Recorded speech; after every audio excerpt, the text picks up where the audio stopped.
"Mommy," she whispered, tugging Diamond's hand. "That man keeps staring at us." Diamond's brows furrowed. "What man, baby?" Calla pointed across the ballroom with the innocence only a child could wield. Her mother's eyes followed the gesture, and the world stopped spinning. There, at the far end of the room, by the golden centerpiece arch and signature, Champagne Tower, stood a man in a black tuxedo that fit him like sin in memory. Alaric. No, it couldn't be. But it was. Her breath caught. Welcome, beautiful souls, to love and twilight, a place where hearts connect. Emotions flow, and stories of love, hope, and healing come alive. Here, every moment is a chance to embrace the magic of love, learn from past scars, and discover new beginnings. If love has ever touched your life, whether through joy, pain, or growth, then this channel is truly for you. Don't just watch. Be part of the journey. Drop your thoughts in the comments, share your experiences, and let your voice inspire others. Remember to like, subscribe, and share, because together we create a stronger, more loving community. Same silver-streaked jawline, more defined now. Same broad shoulders, same steel-gray eyes, unmistakable, unforgiving, undeniable. And yet, the way he was looking at her, frozen, stunned, devoured, he mouthed her name. Diamond? Even through the music and clinking glasses and soft laughter around them, she heard it, felt it. The sound sliced through her bones. A lump formed in her throat. She hadn't heard that voice in 9 years. She clutched Calla's hand tighter, the blood draining from her face. Alaric took one step forward. Her mind screamed, "Don't you dare." But he dared. And so did fate, because just then, the bride-to-be floated across the room in her glittering champagne gown. "Diamond." The woman squealed with delight. "I didn't know you'd actually show up." Liana, her stepsister, dripping in Cartier, radiant as a curated magazine spread. She walked straight toward them, laced her arm through Alaric's, and smiled with effortless pride. "I see you've already met my fiancé," she said sweetly. Diamond blinked. "Your fiancé?" Alaric's gaze hadn't moved an inch from her face. Liana leaned her head on his shoulder. "We're getting married tomorrow. Isn't it wild? He's so private about everything. But you know me, big celebrations only." The world tilted. She felt Calla's small fingers squeeze hers again. "Mommy, why is the groom still staring at us like that?" Diamond wanted to vanish. Right there, right into the marble floors or the floral wall or the Dubai skyline itself.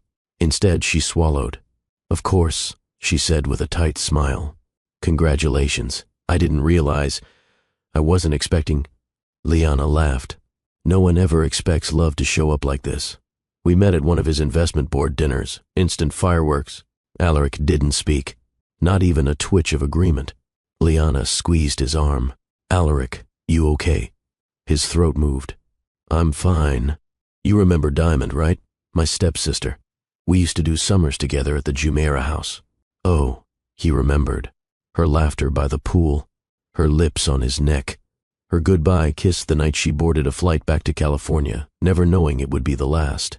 Alaric tore his gaze from her just long enough to nod stiffly. "Yes, I remember." Diamond's vision blurred. She had to get out of there. She wasn't ready. Not for this. Not for him. I need to take Calla to the restroom," she said quickly. "Of course," Liana chirped. "We'll catch up after the speeches." As they turned away, Calla whispered again, "Mommy, his eyes look like mine." Diamond felt it in her spine. Her daughter had noticed. Alaric had noticed. God help her. Outside, on the rooftop terrace, Diamond gripped the stone railing and sucked in sharp, dry desert air. Her chest burned. Her palms trembled. Behind her, Calla danced on her toes, unconcerned by the adult storm gathering just meters away.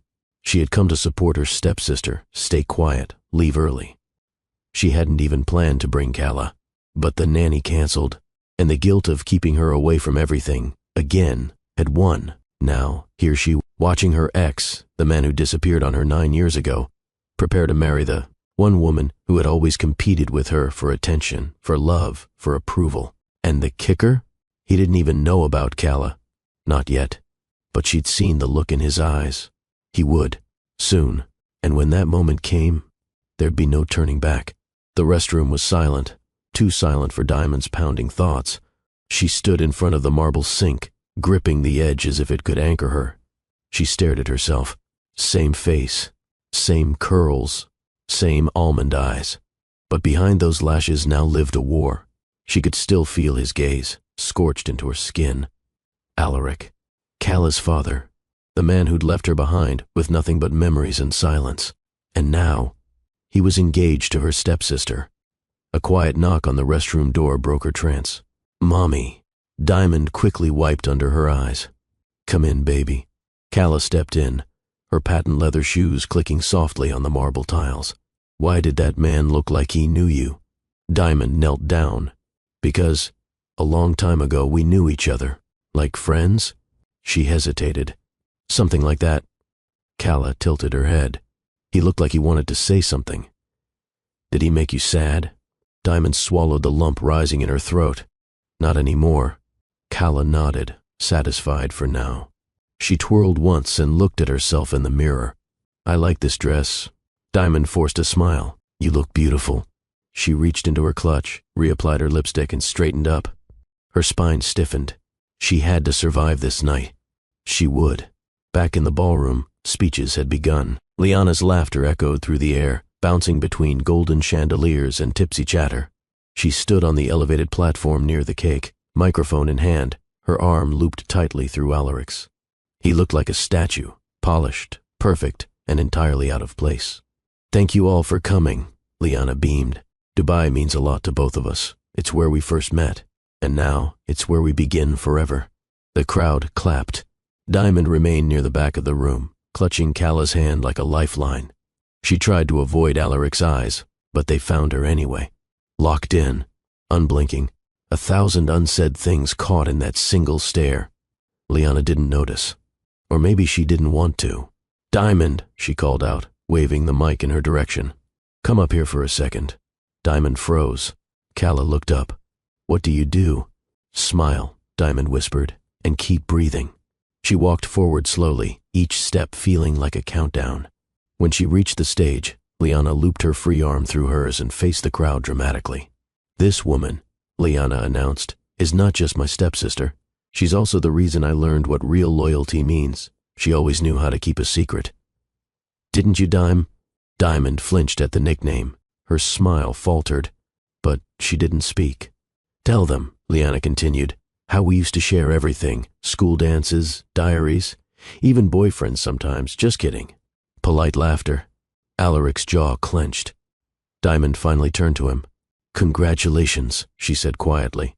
His voice was dry. "You brought your daughter." "Yes, she's beautiful. She is." A beat passed.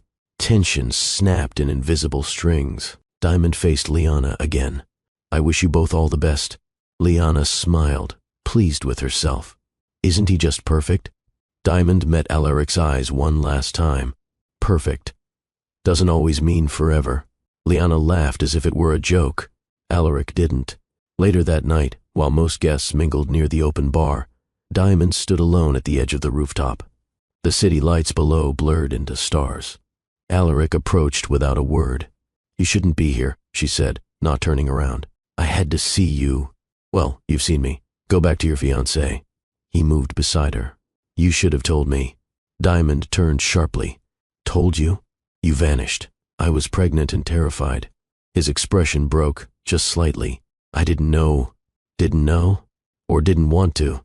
I swear to you, Diamond, I never knew. I would have." Her voice sliced through his. "She's mine, Alaric. Mine.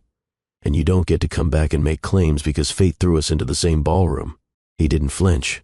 "Look at her," she whispered. "Look closely. You'll see the truth in her eyes." Flashback, 7 years ago, California. It was summer. She was 20. He was 26. They met at a gallery opening. He was just starting in mergers. She was visiting relatives. What began with wine and flirtation ended in 4 stolen nights of messy, unfiltered love. Then came silence, ghosting, headlines, and finally, a pregnancy test. Her mother's voice still haunted her. "You'll ruin his career. Men like Alaric don't marry girls like you." So she vanished. Back then, she thought she was doing the right thing. Now she wasn't so sure. Back to present. Alaric's voice dropped. She has my eyes. Diamond looked up, exhausted. Yeah, she does. I want to talk to you. You're getting married tomorrow. Not anymore. Diamond's heart stuttered. What? I can't marry your sister. Not after tonight. Diamond barely heard the elevator chime as she and Calla rode it back to their hotel floor. Her heart hadn't settled. It wasn't pounding anymore. It was aching, heavy, and loud in the way grief sometimes echoes through your body long after the world has gone quiet. Calla, beside her, hummed a soft tune from the party. Oblivious. Still just a little girl in gold flats and too much lip gloss. As the elevator doors opened, Diamond guided her daughter toward their suite, fumbling for the keycard with trembling hands. Mommy, Calla said, skipping ahead. He looked at you like he missed you. Diamond froze. Calla turned and tilted her head. Did he used to be your friend? Diamond knelt down and pressed a hand gently to her daughter's cheek. Something like that, she murmured, and kissed her forehead. Now go get your pajamas on, baby. The child nodded and skipped inside. Diamond stood in the doorway for a few more seconds, staring into the hallway like the answer might still be out there, wrapped in linen suits and city lights. Inside the suite, she poured herself water. Her hands still trembled, the glass clinking softly against the marble countertop. She didn't trust her own reflection in the mirror. Not tonight. She'd survived this long, built a life from scraps, raised a child with no help, no closure, no CO parent. She didn't need Alaric's sudden reappearance to rewrite any of that. But then why had her whole body reacted to him like that? Why did her skin remember the feel of his hands? Before her mind could even catch up? Why did her daughter see something in him, instinctively, effortlessly? Why did it hurt to remember his voice? A sharp knock interrupted her thoughts. 1, then 2, then silence. Diamond exhaled, slowly walked to the door. When she opened it, he stood there, no jacket, no tie, just an open collar and too many questions in his eyes. Not now, she said softly. I just need 10 minutes. She didn't speak. I swear I'll leave after that. He looked exhausted and guilty and alive in a way that stabbed every corner of her memory. Diamond stepped aside. He entered. Alaric walked past her, straight to the floor-to-ceiling windows that overlooked the night skyline. For a long time, he said nothing, and neither did she. Finally, he turned. You have a beautiful daughter. Diamond crossed her arms. Don't start with flattery. He nodded. Okay, then let me start here. Why didn't you tell me? I tried. When? Emails, calls, even flew to London once. His eyes narrowed. You did? I sat in a cafe across the street from your office, waited 7 hours. You never showed. He looked shattered. I never saw any emails, no missed calls. Maybe your assistant deleted them, or maybe your PR team buried them like the rest of your past. I would have come, he said, stepping closer. I would have taken responsibility. Diamond laughed bitterly. You were on magazine covers with Liana 3 months later. You had already moved on. He paused. You thought I abandoned you. She didn't reply. He swallowed hard. She called me Daddy. At the party. She doesn't even know me, but she called me that. Diamond's breath hitched. She said it to you? He nodded slowly. It almost broke me. She looked away. Please, he said, voice rough, tell me everything. She leaned against the edge of the dining table. Her name is Calla. She loves space books and strawberry popsicles. She bites her pencil when she's nervous. And when she gets sleepy, she hums, like you used to when you couldn't sleep. Alaric closed his eyes. She hates loud noises, can't stand lies, wants to be a scientist or a ballerina, depending on the day. And she's mine, every part of her. Because you left, Alaric. I didn't leave, he whispered. I was kept away. I was 21, she said, voice cracking. Alone, pregnant, scared. You were everywhere. I couldn't breathe without seeing your face on a billboard. He stepped forward again. This time, slower. I'm not asking for forgiveness, he said. I'm asking for a chance. To do what? To be her father. A sudden soft knock interrupted the tension. They both turned. Calla peeked out from the bedroom. Mommy, I had a nightmare. Diamond started to go, but Alaric gently stopped her. May I? Diamond hesitated, then nodded. Alaric walked over, crouched beside Calla. Do you want to tell me about it? Calla looked at him warily. There were monsters under my bed. He smiled gently. Should we go check together? She reached for his hand. Diamond pressed her hand to her mouth. Moments later, Alaric returned. She's asleep again. She trusts fast, Diamond said softly. But she remembers forever. I'll earn both, he replied. She nodded slowly. But her heart didn't. Not yet. Dubai mornings were supposed to feel fresh, like rebirth. But not today. Diamond sat cross-legged on the edge of the king-size hotel bed, staring at the sliding doors that opened to the balcony. A thin curtain swayed in the breeze, but even that felt too gentle for what churned inside her. Calla slept soundly in the other room, safe, unaware. Her mother, however, was a storm, the kind that didn't break windows, just hearts. She clutched her phone in her hand, not to call anyone, just to stare at the unread drafts that had lived inside it for years. Emails she'd never sent. Messages she'd written with trembling fingers and unsent panic. You deserve to know. I didn't disappear. You did. She has your eyes. 9 years of silence. Not for lack of words, but because the right moment never arrived. Or maybe she was just never brave enough to force it. She still remembered the night she found out. 21. A crumpled test in a cheap bathroom stall. 2 pink lines and a heartbeat that suddenly wasn't just hers anymore. She hadn't cried. She'd sat very still, because crying felt like weakness, and she had already given Alaric her heart once. There was nothing else she could afford to lose. Back then, she thought time would soften the ache, that maybe one day she'd tell her daughter a neat version of events your father and I just weren't meant to be. But now, the truth was back, in a tuxedo, wearing her sister's ring, asking to meet his child, and the truth had teeth. She walked to the minibar and poured herself a small cup of mint tea. Her hands were steadier today, but her thoughts weren't. It wasn't just about him anymore. It was about what kind of life Calla deserved. She had built a world out of scraps, moving to California with barely enough savings for a mattress, working double shifts at a fashion boutique just to afford ballet lessons, teaching Calla her multiplication tables by candlelight when the power went out.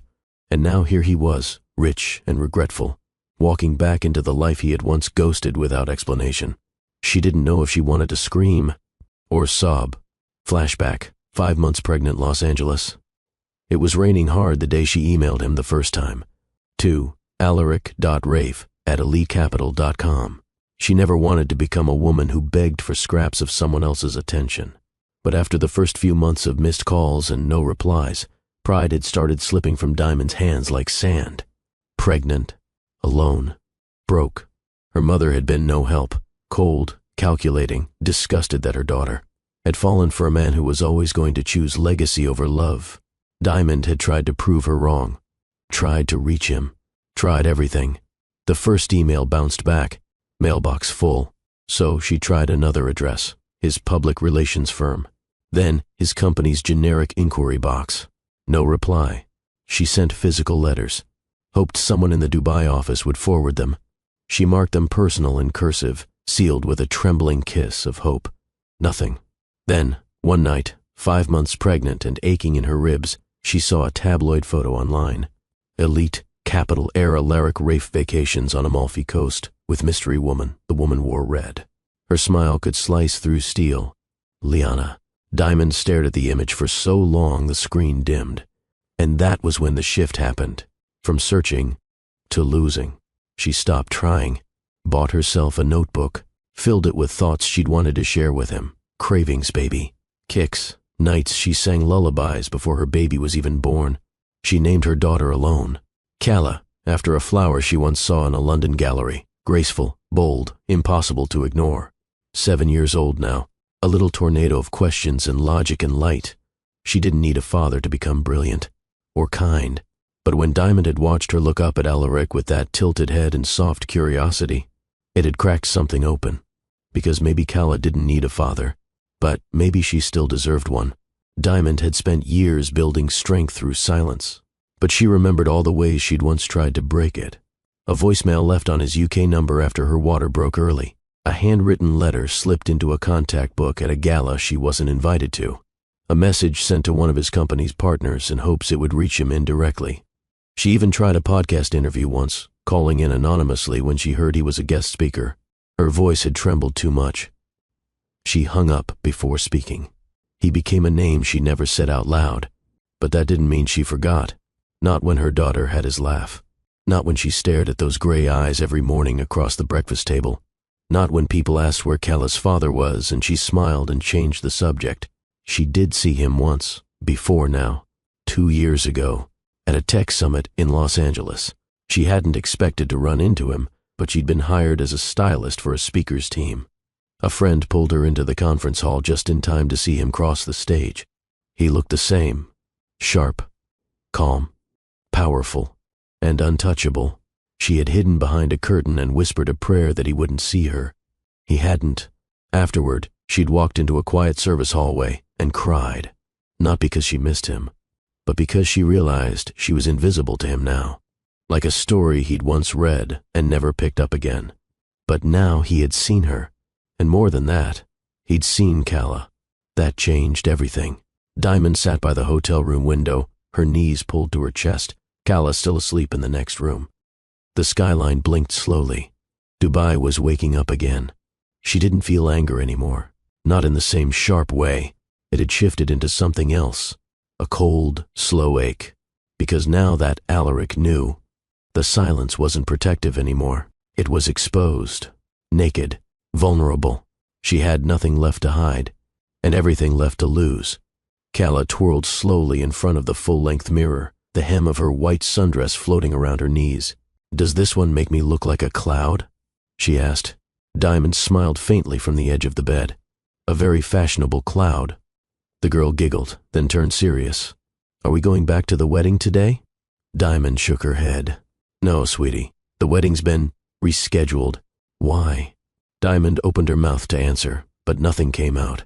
"How do you explain to a 7-year-old that the man she met yesterday was once the love of your life, the boy who vanished, and now the man's staring at you like his whole world cracked open?" Instead, she said, "Sometimes grown-ups need more time to figure things out." Callah nodded thoughtfully. "He said my name yesterday. I didn't tell him, but he just knew it." Diamond blinked. "He did?" "Yeah," Callah said, picking up her sparkly shoes and sitting cross-legged on the floor. "He said it like he was remembering something special." Diamond didn't move. "Do you know him from a long time ago?" Diamond met her daughter's gaze, steady, inquisitive, full of the kind of clarity that children seemed born with. "I do," she said quietly. "We used to be very close." "Like friends?" "More than friends." Callah considered that for a long moment. Then, softly, "Is he my dad?" Diamond's breath caught. Callah didn't flinch or fidget. She just looked up with those familiar gray eyes, mirroring the question that had probably been growing inside her for some time. Diamond reached for her daughter's hand. "Yes, baby." Callah blinked once. Did he know? Not until yesterday. She thought her daughter might cry, or yell, or ask why it had been a secret. But Callah simply nodded. "Okay." Diamond tilted her head. "Just okay." The child shrugged. "He didn't feel like a stranger, just someone I used to know, even if I never met him before." Diamond swallowed hard. "You're not angry?" "I'm curious." They sat on the bed together as the sunlight slid across the marble floor, warming the edges of the plush rug beneath their feet. "Do you want to meet him again?" Diamond asked. Callah hesitated. "I don't know yet, but I liked the way he talked to me. He didn't treat me like a little kid." Diamond nodded. "He has a lot to learn." "Do you think he wants to?" "I think he's trying." Later that day, Diamond took Callah downstairs to the hotel cafe. The staff greeted them with soft smiles and almond croissants. The air smelled of cardamom and honey. She had just taken her first sip of espresso when her phone buzzed. Unknown number. Her stomach tightened. She stared at the screen for a moment before answering. "Hello?" "Diamond." It was his voice. Soft. Cautious. "Yes. I didn't want to push, but I'd like to talk. When you're ready." She hesitated. "I'm with Callah." There was a pause on the line. "Would it be all right if I saw you both?" Diamond glanced at her daughter, who was busy drawing constellations in syrup on her plate. "I'll let you know," she said. "I'll wait." He didn't ask how long, didn't plead, just offered the space. She hung up without saying goodbye. That evening, as she helped Calla with her science workbook, her mind kept drifting back to that call. To the man who once held her under the stars and whispered that the world would never be too big for their love. To the man who'd vanished. To the man who now knew. Calla looked up mid-sentence. "Do you think he likes dogs?" Diamond blinked. "What?" "Mr. Alaric. If he becomes my dad, will he let me have a puppy?" Diamond smiled. "I don't think that's how it works, baby." Later, when Calla had fallen asleep curled up in bed, Diamond stood by the window again. Her phone buzzed. A new message. From Alaric Rafe. "I won't pressure you, but I'm staying in Dubai until I earn the right to look her in the eyes again." Diamond read the words twice. No begging, no manipulation, just intention. Her thumb hovered over the screen. She typed, "We'll meet. One day soon, somewhere quiet." And for the first time in years, she didn't feel like she was drowning in unfinished stories. She felt ready to begin again. Calla twirled slowly in front of the full-length mirror, the hem of her white sundress floating around her knees. "Does this one make me look like a cloud?" she asked. Diamond smiled faintly from the edge of the bed. "A very fashionable cloud." The girl giggled, then turned serious. "Are we going back to the wedding today?" Diamond shook her head. "No, sweetie. The wedding's been rescheduled." "Why?" Diamond opened her mouth to answer, but nothing came out. "How do you explain to a 7-year-old that the man she met yesterday was once the love of your life, the boy who vanished, and now the man staring at you like his whole world cracked open?" Instead, she said, "Sometimes grown-ups need more time to figure things out." Calla nodded thoughtfully. "He said my name yesterday. I didn't tell him, but he just knew it." Diamond blinked. "He did?" "Yeah," Calla said, picking up her sparkly shoes and sitting cross-legged on the floor. "He said it like he was remembering something special." Diamond didn't move. "Do you know him from a long time ago?" Diamond met her daughter's gaze. Steady, inquisitive, full of the kind of clarity that children seemed born with. "I do," she said quietly. "We used to be very close. Like friends? More than friends." Calla considered that for a long moment. Then, softly, "Is he my dad?" Diamond's breath caught. Calla didn't flinch or fidget. She just looked up with those familiar gray eyes, mirroring the question that had probably been growing inside her for some time. Diamond reached for her daughter's hand. "Yes, baby." Calla blinked once. Did he know? Not until yesterday. She thought her daughter might cry, or yell, or ask why it had been a secret, but Calla simply nodded. "Okay." Diamond tilted her head. "Just okay." The child shrugged. "He didn't feel like a stranger, just someone I used to know, even if I never met him before." Diamond swallowed hard. "You're not angry?" Curious." They sat on the bed together as the sunlight slid across the marble floor, warming the edges of the plush rug beneath their feet. "Do you want to meet him again?" Diamond asked. Calla hesitated. "I don't know yet, but I liked the way he talked to me. He didn't treat me like a little kid." Diamond nodded. "He has a lot to learn. Do you think he wants to?" "I think he's trying." Later that day, Diamond took Calla downstairs to the hotel cafe. The staff greeted them with soft smiles and almond croissants. The air smelled of cardamom and honey. She had just taken her first sip of espresso when her phone buzzed. Unknown number. Her stomach tightened. She stared at the screen for a moment before answering. "Hello?" "Diamond." It was his voice. Soft. Cautious. "Yes. I didn't want to push, but I'd like to talk. When you're ready." She hesitated. "I'm with Calla." There was a pause on the line. "Would it be all right if I saw you both?" Diamond glanced at her daughter, who was busy drawing constellations in syrup on her plate. "I'll let you know," she said. "I'll wait." He didn't ask how long.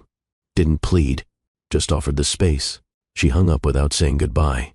That evening, as she helped Calla with her science workbook, her mind kept drifting back to that call.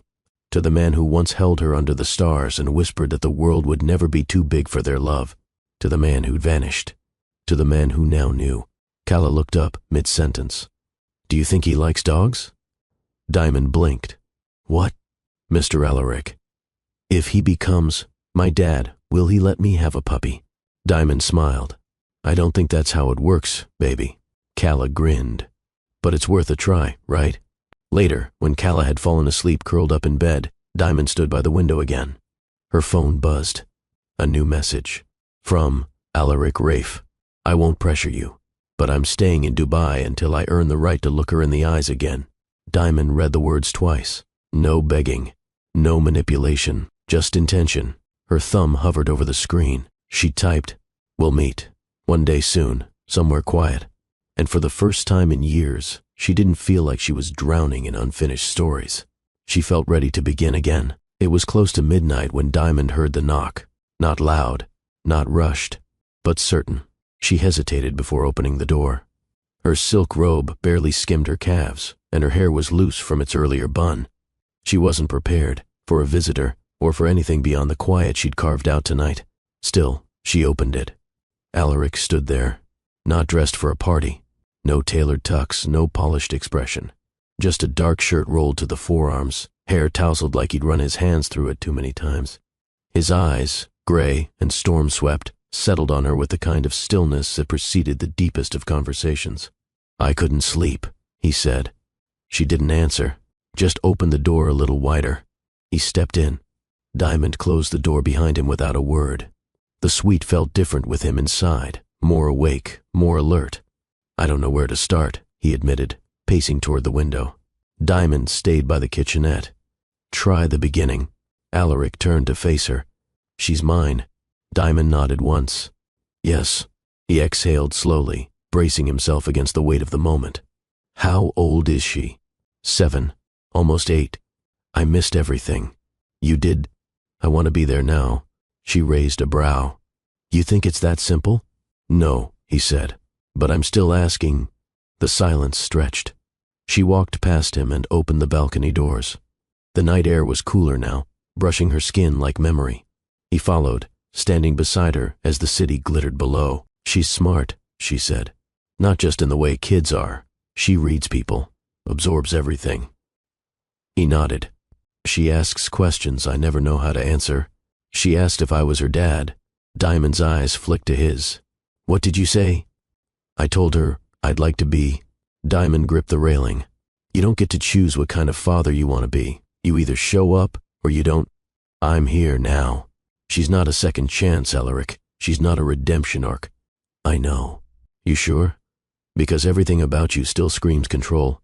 He took a step back, not in retreat but in respect. "I won't force anything," he said, "but I need to know why you didn't tell me. I need to understand." Diamond folded her arms, her voice sharper now.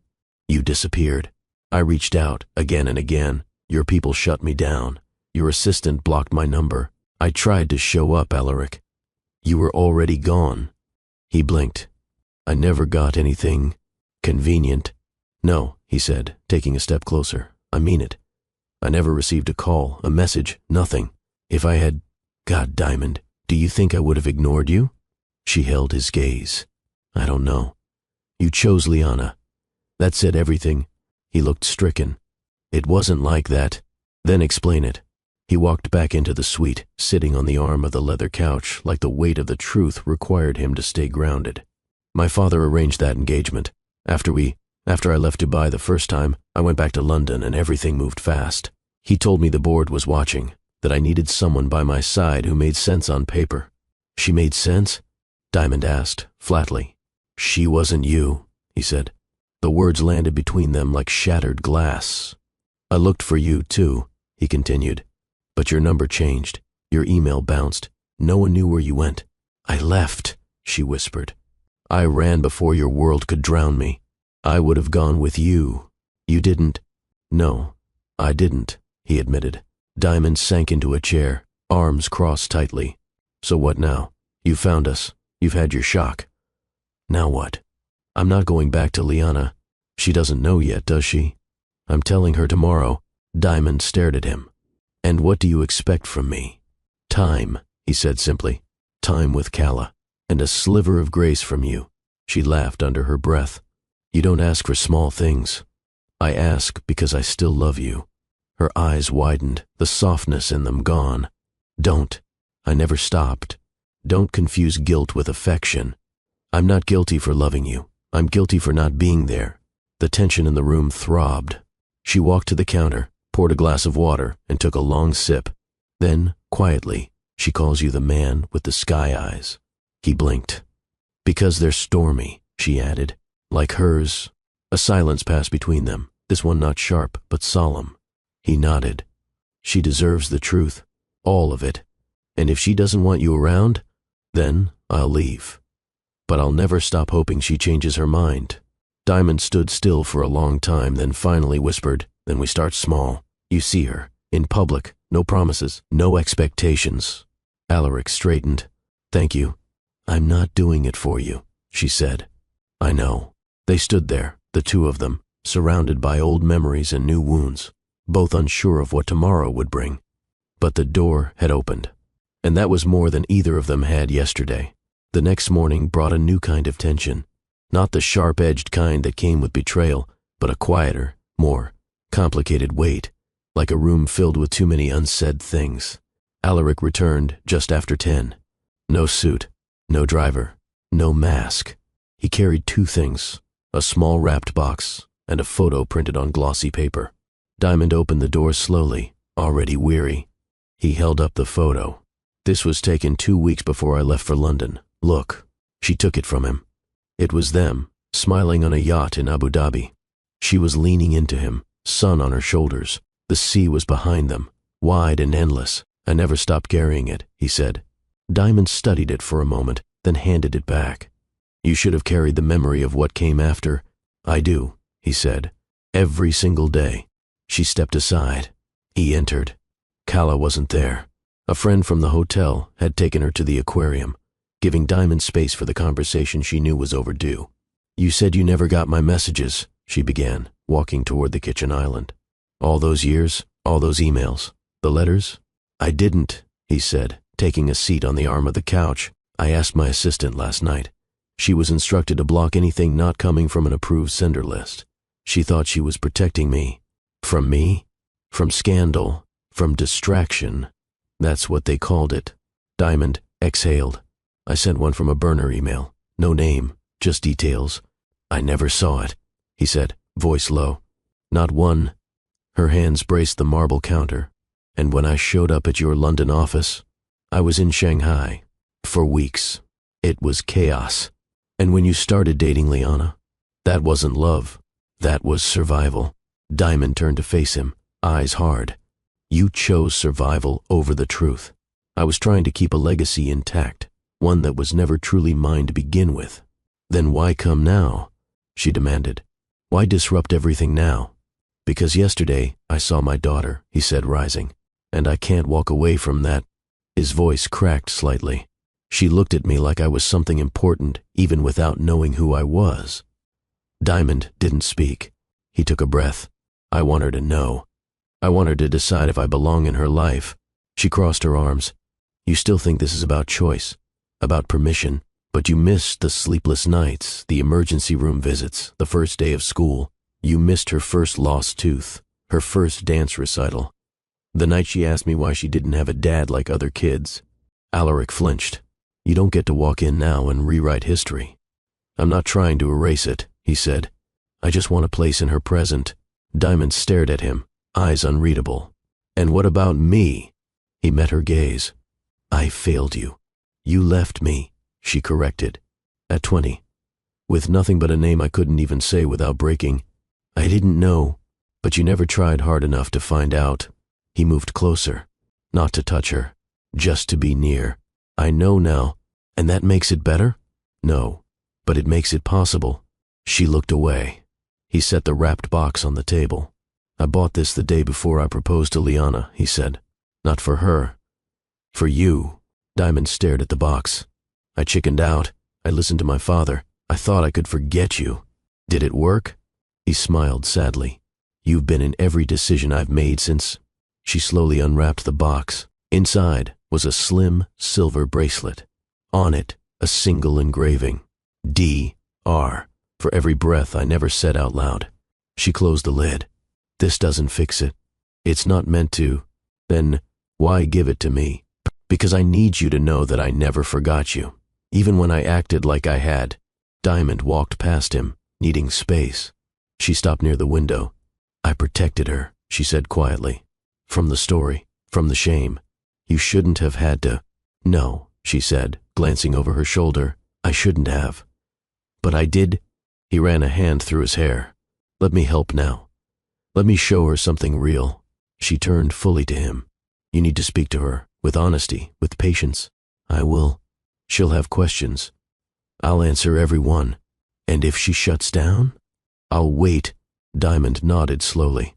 Then, finally, she sat across from him. I'll arrange a meeting, she said. Not today, maybe not even tomorrow. But soon.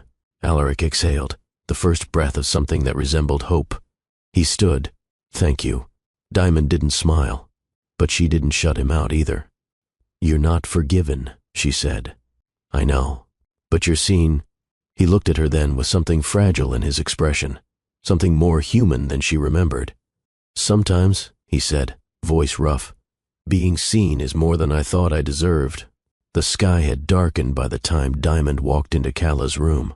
The hotel's nightlights flickered softly from beneath the drapes, illuminating the little girl's face as she colored quietly on the floor.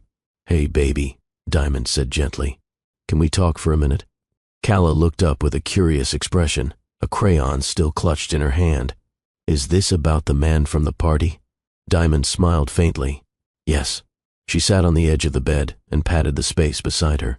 Cala stood up and climbed next to her, cross-legged, eyes wide. I know you've had a lot of questions, Diamond began. About your dad. Cala's voice was small but steady. It's him, isn't it? Diamond nodded. He looked nervous. He was, Diamond replied. He didn't know about you until now. Why? Diamond sighed. It's complicated, sweetie. We were young. Things happened fast. And then, life got in the way. People made decisions for us. I was scared. Cala's brow furrowed. But I'm not a secret. No, Diamond said, brushing a curl from her daughter's face. You're the best thing that's ever happened to me. I was just afraid to let someone hurt us again. Cala looked down at her lap. Is he going to stay? Diamond hesitated. He wants to. But I told him it's not up to me. The little girl looked up. Then who is it up to? You, Diamond said softly. You get to decide how much space he gets, how fast, how close. Cala sat quiet for a long moment, processing. Then, without meeting her mother's eyes, she whispered, I want to see him again. Diamond's hand gently closed around hers. Okay. The next afternoon, they met on the hotel's private terrace, an open space lined with palms and shaded by flowing canopies. Diamond waited inside while Alaric arrived first, dressed simply in a white shirt and tan slacks, hands tucked nervously into his pockets. He looked out at the skyline, then turned as footsteps approached. Cala walked out slowly, gripping a small notebook to her chest. She stopped a few feet from him. Hi. Alaric knelt down. Hi. They studied each other. You cut your beard, she said. He smiled. You noticed? She nodded. I think it makes you look less serious. I'll take that as a good thing. Cala looked down at the notebook in her hands. I wrote some questions. Would you like to sit while we go through them? She sat on the cushioned bench. He remained kneeling beside her, eye level. First one, she said, flipping open the cover. Why didn't you come to my birthday party last year? He didn't flinch. Because I didn't know I was supposed to. Why not? Because I didn't know I had you. Her brows drew together. How could someone forget a daughter? I didn't forget, he said carefully. I never knew. Your mom tried to tell me, but people around me stopped the messages. I thought she moved on. Cala tilted her head. Did you love her? He nodded. I did. Do you still? His answer was quiet. Yes. She looked down. She gets sad when she looks at you. I know. She cried after the party. Alaric closed his eyes for a moment. That's my fault. Cala ripped a small piece of paper from her notebook and handed it to him. It's a list of things I like. If you want to be around, you need to learn them. He opened the list. I like books about the moon. I don't like ketchup. My favorite animal is a baby goat. I don't like being lied to. I'm good at math. I sleep with one sock on.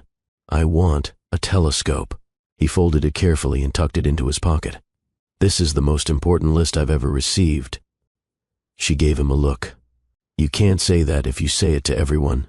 I don't, he said. Just you. Calla looked off toward the city. "Can I call you something?" "Of course." She turned back. "I want to call you my dad, but not until I'm sure." Alaric swallowed. "That's okay, but today I'll call you Alaric." His smile was fragile. "I'd be honored." From inside the terrace doors, Diamond watched the two of them. Alaric said something that made Calla laugh, her small hand reaching for his as if she'd done it 100 times before. Diamond didn't move, didn't cry, didn't let the ache take over. She just watched, and allowed herself to feel for the first time in years that maybe, just maybe, not everything had been lost. That evening, as she tucked Calla into bed, her daughter pulled her, close, and whispered, "He said he wants to learn how to braid hair." Diamond chuckled. "Did you say yes?" "I told him it's hard." "Well," Diamond said, smoothing the sheets, "he has time to practice." Calla yawned. "I think I like him." Diamond kissed her forehead. "Me too." She turned off the light and left the door slightly open. Out in the hallway, Alaric leaned against the wall. "She's incredible," he whispered. "She always has been," Diamond replied. They stood in silence, shoulder to shoulder. Then quietly, Alaric said, "She called me by my name today." "Not Dad." "Not yet. She's cautious." "So are you." Diamond looked up at him. "She has good instincts. I'd like to come back tomorrow." Diamond nodded. "We'll be here." He looked at her, really looked. "Thank you." She didn't smile. But she didn't close the door either. The hotel suite was quiet again. Diamond stood barefoot on the marble floor, the sleeves of her robe draping lightly as she poured a glass of red wine. The sky beyond the terrace stretched into endless velvet, and the city lights blinked like secrets she didn't want to hold anymore. She didn't expect the knock this time, not after everything that had unfolded between them, but somehow she wasn't surprised when it came. 2 soft raps, no urgency, just presence. She opened the door. Alaric stood there in a charcoal shirt, the top button undone, eyes heavy from a day spent learning how to step gently around a daughter who didn't yet know where to place him in her world. Diamond said nothing. She simply stepped aside and let him in. "I won't stay long," he said, lingering near the entrance. "I just needed air." She handed him the second wineglass she'd poured without knowing why. He accepted it silently. They sat opposite each other at the small table beside the windows, the warm lighting from a single lamp casting soft shadows across the floor. For a while, the only sounds were sips of wine and the subtle hum of the city below. "You're quieter than usual," she said finally. "I'm exhausted," he admitted. "But not from her. She asked if you liked dogs." He chuckled. "She told me baby goats are better." Diamond smiled behind her glass. "She's not wrong." He nodded slowly.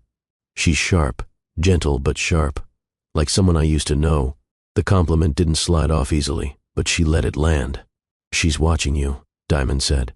"Every move." "I'm watching her too." Diamond set down her glass. "So, why Liana?" He looked down at the liquid in his hand. "Because she was safe, expected. She didn't ask for too much, didn't challenge me. But I did. You always did." She leaned back. "So I was the storm, and she was the harbor?" "No," he said quickly. "You were the fire, and I was afraid of getting burned." She held his gaze. "You were already burning. You just didn't know it." He looked away. Diamond rose and crossed to the windows, the wine forgotten now. Her arms folded tightly across her chest. "I gave you everything," she said, "and I never even got the goodbye." "I didn't know how," he said behind her. "And when I tried to come back, you were gone." She turned. "Because I had to be. You disappeared, Alaric. Left me with nothing but questions and a growing stomach." His jaw tensed. "You don't know how many times I thought about you. How many nights I nearly booked a flight, just to find you. But you didn't." "No, I didn't." The room tightened with silence. Diamond crossed back to the table and poured herself another splash of wine. "I used to imagine what I'd say if you ever came back," she murmured. "Did it sound like this?" "No," she said. "It sounded louder." He smiled faintly. "Well, I'm here now. If you want to yell, I don't." He stood and stepped closer. "Then, what do you want?" Diamond didn't answer right away. She looked up at him, searched his face for traces of the boy she once loved. The man who broke her, the stranger she was beginning to recognize again. "What I want," she said carefully, "is not to want you, but you do." She hated how her breath caught. "Don't do that," she whispered. "Don't look at me like that." "Like what?" "Like nothing ever broke between us." His hand lifted, slow, respectful. He didn't touch her, but he was close enough for her to feel the heat of it. "Something did break," he said, "but not everything." Her lips parted. Her defenses thinned. She should have stepped back. She didn't. They stood there for a long beat, the silence turning into something more intimate than sound. "Why are you still here?" she asked softly. "Because I'm not ready to leave again." Diamond's voice dropped. "And if I let you stay, I'll take nothing you're not willing to give." That was the line, the one that cracked open the space between survival and surrender. She closed the distance first, just half a step, but it was enough. His fingers brushed hers, and the night shifted. His fingers touched hers like a memory, hesitant but known. Diamond didn't speak. She didn't need to. She leaned in, just enough, and he met her halfway. Their lips brushed once, soft, reverent, the kind of kiss that asks before it takes. When she didn't pull away, he kissed her again, slower, deeper, more certain this time. He wasn't rushing. He wasn't demanding. He was remembering. Her arms slipped around his neck, the feel of his body triggering something old and buried, something still alive. They moved in silence, no words, no negotiation, just breath and need. He kissed her jaw, her throat, the pulse beneath her skin. Her robe slid off her shoulders, landing silently on the rug. He didn't gawk. He didn't hesitate. He looked at her the way a man looks at a home he thought he'd lost forever. His palms found her waist, familiar ground. He moved gently, with the careful attention of someone memorizing something sacred. Diamond closed her eyes. For once she didn't brace herself. She let go. The bedroom was quiet but awake with heat. He laid her down gently on the bed, like something he wasn't sure he deserved to hold. Her breath caught as his lips moved along her collarbone, then lower, tracing the outline of a life he'd missed entirely. Her hips, wider than before. Her stomach, marked with the faint traces of motherhood. He kissed every inch, not with pity, with awe. He pressed his mouth to the soft stretch below her navel, the place where Calla had once grown. Her hands gripped his shoulders. She wasn't just letting him in. She was letting herself feel again. He moved over her like he'd been there all along, rediscovering the rhythm of her body and how it rose to meet his. There was no rush, no fumbling, just rhythm, heat, gratitude. Diamond exhaled sharply as his hands slid along her thighs, thumbs pressing into muscle and memory. She arched into him, pulled him closer, wrapped her legs around him like she'd been waiting for this without knowing it. He paused, just before the final closeness. She looked at him. No masks, no shields. He nodded once, asking without speaking. She whispered, "Yes," and then they were no longer remembering. They were rewriting. The room grew warmer, the air heavier, their skin slick, breath tangled, mouths meeting in between gasps and groans. That had nothing to do with pleasure alone, and everything to do with healing. Diamond's back arched beneath him as he moved inside her, slow at first, like testing if this was real, then deeper, surer. Her nails pressed into his shoulder blades. His name slipped from her lips, quiet but raw. He kissed her again, long, slow. She didn't cry, but something inside her broke, not in pain, in release. Later they lay tangled in the sheets, silence wrapping around them like a fragile second skin. His fingers traced a curve of her hip. Not out of habit, out of reverence. "I thought about this," he whispered. "This exact moment?" "No," he said. "Just the feeling. Being close. Being forgiven."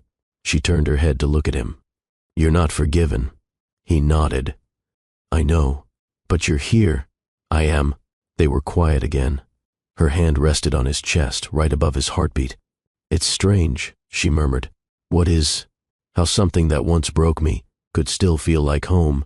He didn't reply, because he knew anything he said would ruin the truth in her words.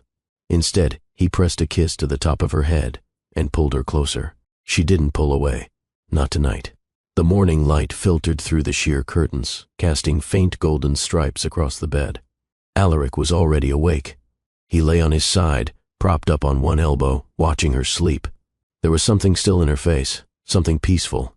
Her hair fell across her cheek, the blanket pulled only halfway over her shoulder. For a moment, he didn't move. He just watched her breathe. His fingertips drifted across her bare shoulder, barely brushing the skin, tracing where the light met the curve of her back. She stirred slightly. He pulled his hand back, but her voice cut through the quiet. "You don't have to pretend you weren't touching me." He smiled. "Didn't mean to wake you. You didn't." She rolled onto her back, eyes still adjusting. Her voice was rougher than usual, low, unguarded. Alaric rested back against the headboard. "I forgot how quiet mornings could feel with you." She didn't answer right away. Her gaze lingered on the ceiling. "I forgot a lot of things," she murmured. "Not on purpose, just because I had to." "Like what?" "The sound of your breath after you fall asleep.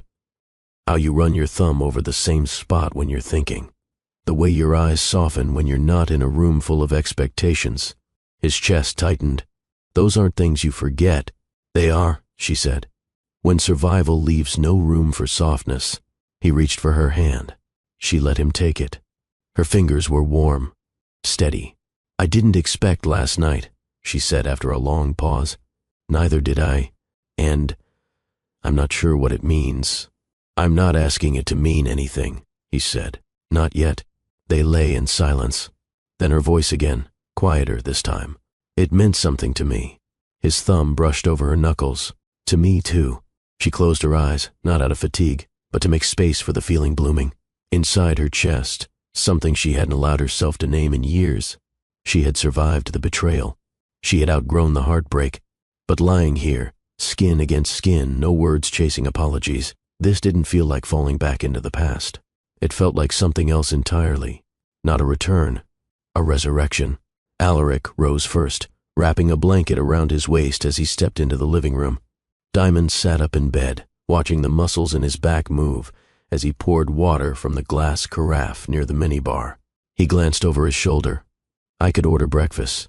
Room service won't fix this." He nodded. "Didn't expect it to." She pulled her robe from the foot of the bed and slipped it on. When she joined him by the window, they stood side by side, looking out over the skyline. "You still thinking about her?" she asked. "Every second. She's going to ask what happened between us. I'll tell her the truth." Diamond turned to him. "Which version? The one where I was a fool, where I let pressure swallow love, where I chose everything but the one thing that actually mattered?" Her expression didn't change, but something in her shoulders eased. He reached out and touched the edge of her sleeve. "You don't have to protect her from me anymore." "I'm not protecting her," she said. "I'm protecting myself." He nodded slowly. "Then I'll earn you both." "You think one night makes up for years?" "No," he said. "But it made something possible." She didn't respond. Didn't have to. They stood there for a while, watching as the desert morning unfolded below. No more pretending. No more tiptoeing around broken timelines. There was still so much unfinished between them. But now, for the first time in years, there was something else too. A beginning. The sky was soft with early light when Diamond stepped out onto the terrace. She wore a pale satin wrap and carried her coffee in both hands, fingers curled around the warmth like armor. Her body ached, not from regret, but from everything last night unlatched inside her. Alaric was already seated outside, shirt half-buttoned, elbows resting on the glass table. His phone sat untouched beside him, screen dark.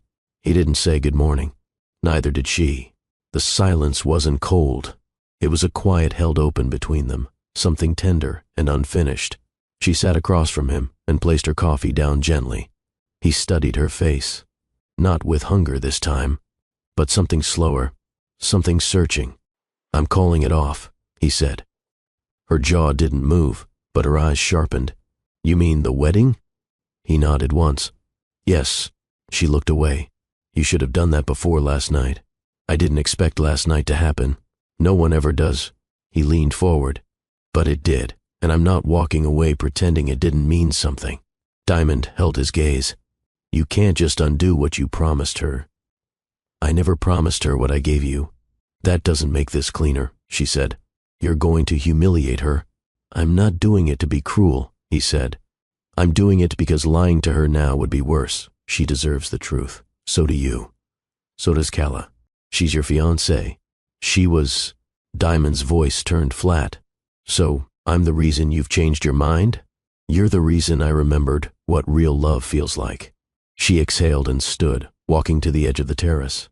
Below, the city stretched and shimmered, unaware of the private collapse unfolding stories above. He followed her, but didn't reach for her. You think one night changes the damage? She asked. No. I think it uncovered what we both buried. She turned to face him. I'm not 20 anymore. I'm not the girl who needs you to save her. I don't want to save you. Then what do you want? To show up, he said. To take responsibility. And if I say no, then I'll stay near anyway. For her, Diamond crossed her arms. So this isn't about me. It is, he said, but not only. I can't ask for your forgiveness and pretend it's a right, but I can earn her trust. She stared at him for a long moment. Don't confuse guilt with love. I'm not guilty for wanting you. I'm guilty for vanishing. That's different. She didn't look away. I'm not here because I owe something, he continued. I'm here because I still want you. And if that's not enough, I'll keep showing up until it is... You think I'm just waiting to be wanted again? No, he said. I think you never stopped deserving more than what I gave you. Her arms loosened. For a second, just a second, the hardness in her eyes cracked. She stepped past him, returned to her coffee. He didn't follow. Instead, he turned back toward the sky. I wrote you a letter, she said suddenly. He looked over his shoulder. Years ago, she clarified, after I had her. I never sent it. What did it say? I don't remember the words exactly, she admitted. But I remember writing, if you ever come back, you won't find the girl who begged for answers. You'll find the woman who raised one. He said nothing. She sipped her coffee again. She asked if she could call you Dad someday. Alaric blinked. What did you say? I told her that's not a title you demand. It's one you earn. Inside, the clock ticked toward 9. Calla stirred in the next room. Diamond and Alaric stood silently, the weight of too many years pressing between them. But this time, neither ran from it. They just stood still, side by side, as the morning broke. Later that afternoon, the suite had fallen into an unnatural stillness. Calla had been picked up for an outing with the hotel's kids program. Diamond had insisted on it. Space was necessary. For thinking, for decisions, for the conversation that neither she nor Alaric could keep delaying. She sat on the couch now, arms folded across her chest, while Alaric leaned against the marble-topped console table, staring at the floor. Neither of them was speaking. Not yet. You said you're breaking it off, she said finally. I meant it. And you think that makes everything better? No, he answered. But it's the first honest thing I've done in years. She tilted her head, voice sharper now. Honest? You're standing here after sleeping with me and planning to walk into Liana's life and detonate it with a confession. I already told her, he said. Diamond's breath hitched. What? I called her this morning. I told her the wedding's off. Diamond stood. And what else did you say? That we rushed, that I wasn't who she thought I was, that she deserves someone who doesn't hesitate when he looks at her. Diamond paced away from him, fists clenching and unclenching. You didn't mention me, did you? No. She'll find out. I know. And when she does, she'll know it happened before you ended it. Yes. She turned. You just ruined 2 relationships in one day. I ruined them years ago, he said. I'm just finally telling the truth. Diamond stared at him, incredulous. I'm not proud of how this unfolded, he said, but I won't keep pretending that staying with Liana was noble. It wasn't. It was cowardice. And what is this? She asked. What do you call showing up now, after all these years? Redemption? He shook his head. Responsibility. Big word, she muttered. He stepped forward. I'm not here to rewrite what happened. I'm here to own it. Own what, Alaric? The child you didn't raise? The woman you left behind? Or the sister you betrayed? All of it. Diamond laughed bitterly. You're not the savior in this story. I know. Her tone cut sharper. I kept her warm when she was sick. I taught her how to ride a bike. I lied to her face every time she asked why other kids had dads and she didn't. I did all of that, alone. He nodded, voice low. And I'll never take that from you. You don't get to take anything, she snapped. You're not owed forgiveness. You're not entitled to be a father just because you finally showed up. I'm not here for what I'm owed, he said. I'm here because I love her, and I never stopped loving you. Diamond turned her back to him. She walked slowly to the wide window, arms wrapped around herself, the sky above Dubai graying with the promise of dusk. I don't know if I believe you. He stayed where he was. I wouldn't either. You're walking away from a woman you almost married, from a family legacy you spent years protecting. And now you want me to believe this is all because of love? No, he replied. Because of clarity. She looked over her shoulder. You could have had clarity before sleeping with me. He didn't deny it. I'm not mad it happened, she said. But I'm not about to let it cloud what comes next. He took a step toward her. What do you want? I want peace, she said. For her. For me. You think I'll ruin that? I think you might. He took another slow step. Then what do I need to do? She didn't answer right away. When she finally spoke, her voice was measured. Don't promise anything. Don't use words you haven't earned. Just be here. Show her consistency. Let her build trust with you on her terms. I can do that. She turned fully. And what about me? He met her gaze. I'll wait for you too. Diamond held eye contact, but her voice softened. Don't wait for me like I waited for you. That was a lonely place. I won't, he said. I'll wait differently, actively. Her face didn't give anything away, but she didn't tell him to leave. Not yet. The clock ticked past 6. Light faded behind the skyline. A soft breeze slipped in through the cracked balcony door. Diamond walked toward the kitchen, pouring herself a glass of water. Her hands no longer trembled. Alaric stood near the couch, watching her in silence. When she returned, she handed him a small notepad. What's this? A list of her routines, she said. When she eats, what calms her when she's upset, what shows to avoid. She hates anything too loud. He opened it. Handwritten notes filled the first few pages. Precise, thoughtful, protective. She talks in her sleep, Diamond added, but only when she's had too much sugar. Alaric looked up at her. Thank you. I'm not giving you permission, she said. I'm giving you instructions. What you do with them is up to you. He nodded. I won't waste them. Diamond took a seat at the table. This time, her shoulders didn't look so guarded. He joined her, and for the first time in years they sat across from each other, not as unfinished, lovers or bitter exes, but as two people tethered by something more permanent. A child, a past, and maybe a path forward. The next morning arrived with a stillness that didn't feel peaceful. Diamond stood at the bathroom sink, brushing Callah's curls as the little girl hummed softly. The window was cracked, letting in the distant sounds of the city coming to life below. Mommy, Callah said, watching their reflection. Is he coming today? Diamond paused. Do you want him to? Callah thought for a moment. Only if he wants to braid my hair. Diamond smiled gently. He might need a few lessons first. Can you teach him? We'll see. The child reached up and touched the curve of her mother's cheek. You look tired. Diamond pressed her lips to the top of Callah's head. I'm all right. An hour later, the three of them sat on the grass near the edge of the marina boardwalk. Diamond had chosen the location carefully, public, open, relaxed. Callah sat between them, focused on organizing her stickers by color. Alaric watched her hands with fascination. She does that when she's anxious, Diamond said softly. Grouping things. Gives her focus. He nodded. Callah looked up. I'm not anxious. Just don't like messy patterns. Alaric raised both hands in surrender. Understood. She pointed at a purple butterfly sticker. This one's for people who stay. He looked at her. Am I getting one? She studied him.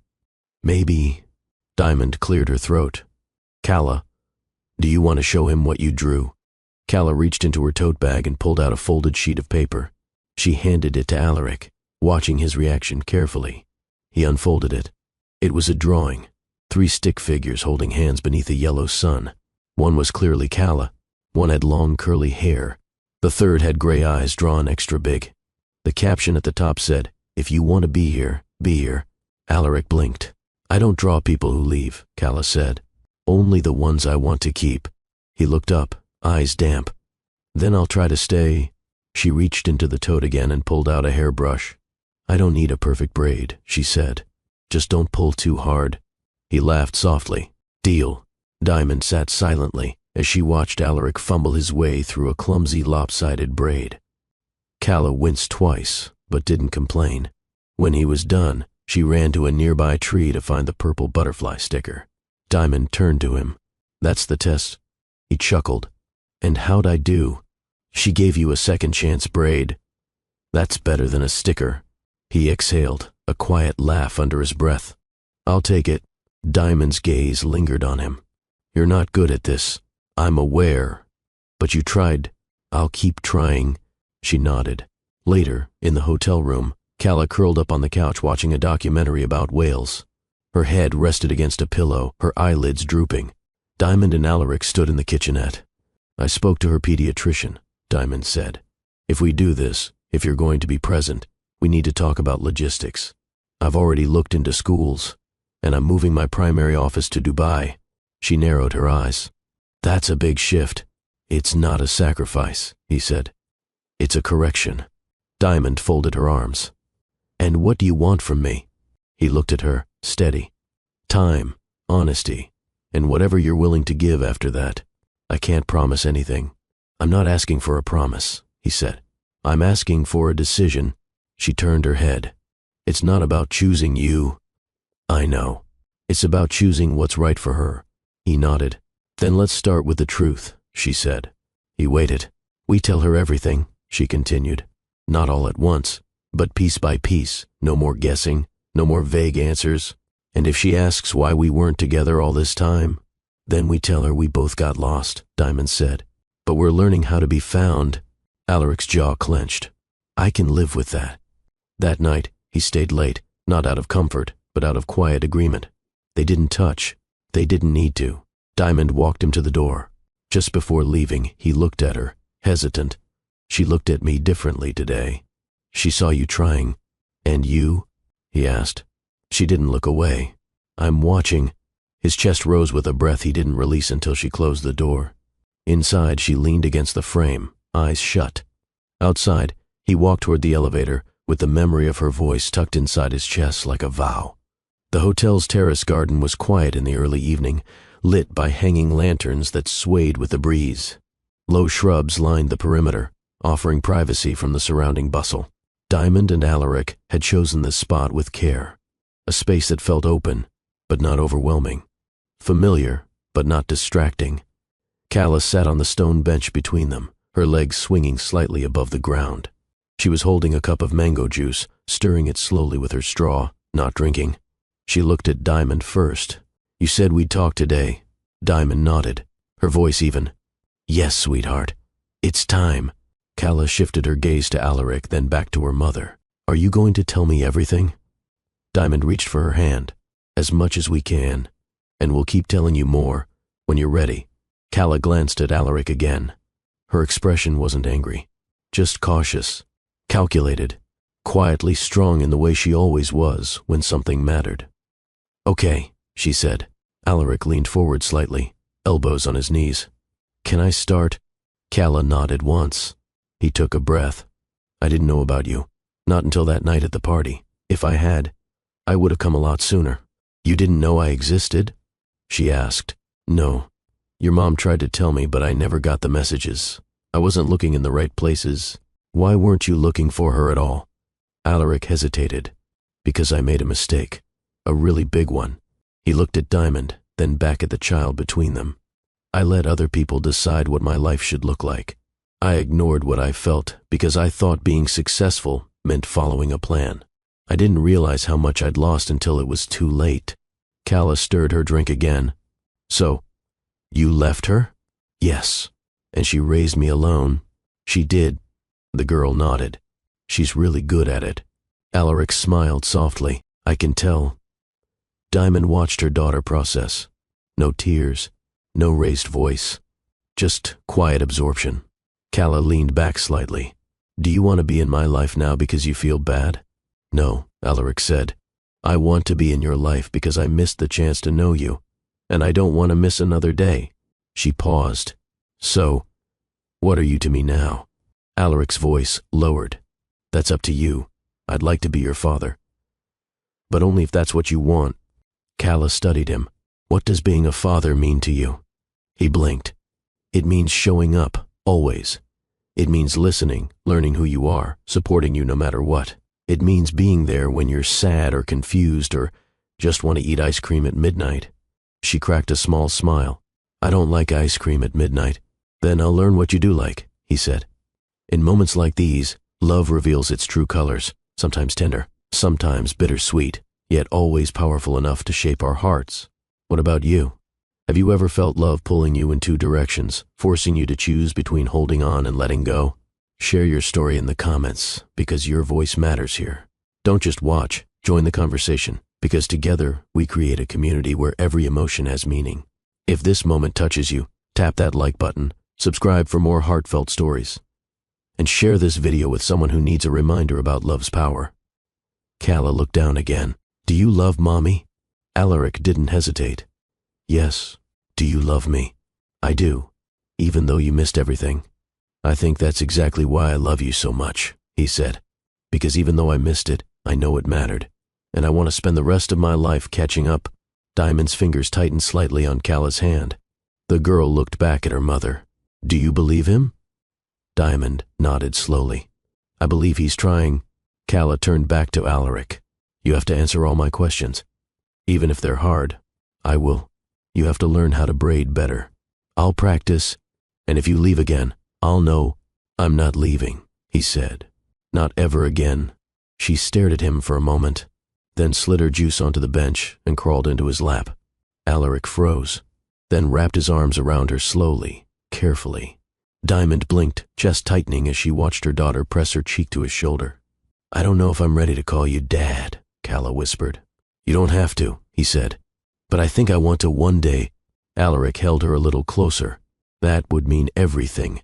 They stayed like that, under the lantern light, surrounded by the scent of jasmine and the rustle of palm leaves. Diamond didn't interrupt. She just watched her daughter breathe, curled into a man she never thought would have the courage to return. Later, as they walked back to the suite, Calla held both their hands, one on each side, balanced, steady. I think I want to tell my friends about you, she said to Alaric. He smiled. What would you say? That you used to be lost, she replied. But then you figured out how to find your way. Diamond looked over at her daughter, surprised. Calla shrugged. That's kind of what happened, right? Alaric looked at Diamond, and for once she didn't look away. The three of them stepped into the elevator together. Not a family yet, but closer than they'd ever been. It was the first Friday morning in weeks that didn't feel like a sprint. Diamond sat at the breakfast nook, sipping coffee while watching Calla explain the phases of the moon using orange slices on her plate. Alaric sat beside her, listening intently as if she were leading a master class. This is a crescent, she said, holding up a half-bitten slice. It means the moon is peaking, like someone who's not ready to come out all the way. Alaric nodded seriously. Got it. So, are you the moon in this story? She grinned. No, Mommy is. Diamond raised an eyebrow. Am I now? Calla gave a thoughtful nod. You peak when you're thinking too much, but when you smile, it's like the full moon. You can see everything clearly. Alaric leaned back, arms crossed. And what am I? Calla pointed to a slice with one tiny bite. You're the new moon. Starting over, he laughed. I'll take that. Diamond shook her head, biting back a smile. There was something remarkable about the ease Calla brought into the room. A natural warmth that neither of them had earned, but somehow had been given anyway. A child's grace was often the most disarming form of forgiveness. Later that day, the three of them visited the courtyard garden behind the hotel. Calla had brought a sketch pad and her new pack of markers. She claimed a quiet bench while Diamond and Alaric found shade under a tree nearby. She's adapting faster than I expected, Alaric said. She's been waiting longer than you know, Diamond replied. He looked over at the little girl bent over her sketch pad. She's brilliant. She's cautious. He nodded. She asks questions I don't always know how to answer. She always has, Diamond said. She studies people, keeps track of tone, details. What you forget to say, she remembers louder. I've noticed. They fell quiet. Diamond tucked her feet beneath her on the bench. Did she ask you anything today? Yes, he said. She asked if I was scared. Diamond turned her head. And what did you say? I said yes. To what? To all of it. to trying and failing, to not being enough, to the chance that she might change her mind. And she told me that being scared is what people feel before they decide to be brave. Diamond's expression didn't shift, but her chest rose with a slow breath. She said that? Alaric nodded. Word for word. Diamond looked over at her daughter. She gets that from my mother. Alaric glanced at her, surprised. The sharpness, she clarified. The quiet. The parts that notice everything, even when no one's talking. I thought your mother was cold, she finished. She was, but she saw everything, and she raised me to prepare for being left. He didn't respond. Diamond looked back at Calla. I tried to raise her differently. You did? She turned to him. Did you tell her about Liana? No, he said. Not yet. She'll find out. I'll be the one to tell her, he said. When she's ready. I won't make her learn anything about me from someone else. Diamond studied him. You've changed. No, he said. I just ran out of lies to believe about myself. Her gaze lingered for a moment longer, then returned to Calla. I wonder what she's drawing. Should we ask? No, Diamond said softly. Let her come to us. When Calla finally returned, she handed them each a folded page. For you, she said to Alaric. And you. Diamond unfolded hers first. It was a drawing of the three of them sitting on a bench. Her, in her favorite red wrap dress. Alaric, in a shirt he no longer owned but she remembered vividly. And Calla in the middle, arms outstretched, touching both hands. The caption underneath said, Families aren't born. Sometimes they have to find each other. Alaric opened his. It was a single sketch of him alone, kneeling with a long crooked braid. In his hands a small speech bubble that read, Learning, not perfect. His eyes didn't lift from the page for several seconds. When they did, they were glassy. You gave me 2 drawings, he said softly. Calla smiled. That one's for when you feel bad. He knelt down to her level. I don't deserve this kind of kindness. She tilted her head. Maybe not yet. But you're trying. He touched her cheek. Thank you. I haven't decided if I'll call you Dad yet. You don't have to, but I might when I forget why I didn't want to. Alaric didn't respond. He just pulled her into a hug, one arm around her back, one hand covering the crown of her head. Diamond watched the two of them quietly. Her daughter, the girl she had once protected from the weight of history, was now the one teaching forgiveness without even naming it. And Alaric, once the sharpest wound, was now being reshaped by every word, every look, every scrap of grace this little girl offered him. That night, Diamond tucked Calla in and sat with her for a while, watching as her daughter blinked up at the ceiling. Mom? Yes? Is he going to live here? Diamond considered the question. Maybe not yet, but nearby. So I can see him a lot? If that's what you want. Calla nodded. Okay. She reached for Diamond's hand. I don't feel like something's missing anymore. Diamond kissed her fingers. That's all I ever wanted for you. Calla whispered, I think I might love him. A little. Diamond's chest clenched. That's okay. I still love you more, she added quickly. Diamond smiled. You don't have to choose. The following evening unfolded slower than most. There was no agenda, no big conversations waiting, just quiet steps towards something more stable. Diamond sat cross-legged on the carpet in the center of the suite's living room. She held a comb in one hand, separating sections of Calla's curls. Her daughter was focused on the tablet in front of her, watching a nature documentary, eyes wide with curiosity. Alaric sat a few feet away, studying every twist of Diamond's fingers. You braid with your fingers, not just your hands, she said without looking up. Is that a riddle? He asked. She smiled faintly. No, just muscle memory. Calla turned slightly. You have to feel where the hair moves. Got it, Alaric said, watching more intently. Fingers, not fists. Diamond finished the braid and tied it with a purple band. Calla reached behind her to feel the shape. Perfect. I had help, Diamond said. Calla looked at Alaric. Want to try one? He froze. You're trusting me with that already? I trust the braid, she said. Not your skills. Diamond handed him the comb. Be gentle. He moved behind Calla, carefully placing his hands on her shoulders before taking a section of hair. She didn't flinch, but her brow furrowed slightly. Not that tight, she said quickly. Okay. Okay. Diamond leaned back, watching as he fumbled with the strands. He was clumsy, cautious, overthinking every motion. Calla sighed. You're holding it like it's going to explode. He relaxed his grip. That better? A little. The braid was uneven, a bit frizzy, and one loop stuck out near the end, but it held. Calla reached back and touched it. It's not horrible. Alaric chuckled. High praise. You get better with practice. He looked at Diamond. How many years until I catch up to this level? Diamond shrugged. Depends on how stubborn you are. I've been accused of that before. Calla slid off the carpet and padded to the mirror. She studied herself. It looks like you tried, she said. And that's more important than if it's pretty. Alaric's chest lifted with something subtle. Not pride. Something gentler. Gratitude. She turned to face him. You can try again tomorrow. I'll be ready. Later, Calla changed into her pajamas and climbed under the sheets without fuss. Diamond sat on the edge of the bed, brushing back her curls. Can he read tonight? Calla asked. Diamond looked over her shoulder. Alaric stood near the door, one of Calla's books in hand. It was worn from use, dog-eared, creased, loved. If you'd like that, Diamond said. Calla nodded and patted the space beside her. He stepped in, quietly, took the seat, opened the book. His voice was slower than Diamond's, but steady. He paused at the right moments, emphasized the silly voices just enough to make Calla giggle. When he reached the last page, he closed the book carefully and set it on the nightstand. Calla rolled onto her side, facing him. Do you have a favorite story? He considered the question. Not yet. But this one's getting close. Maybe we can write one together. I'd like that. Diamond stood and pulled the blanket over her daughter's legs.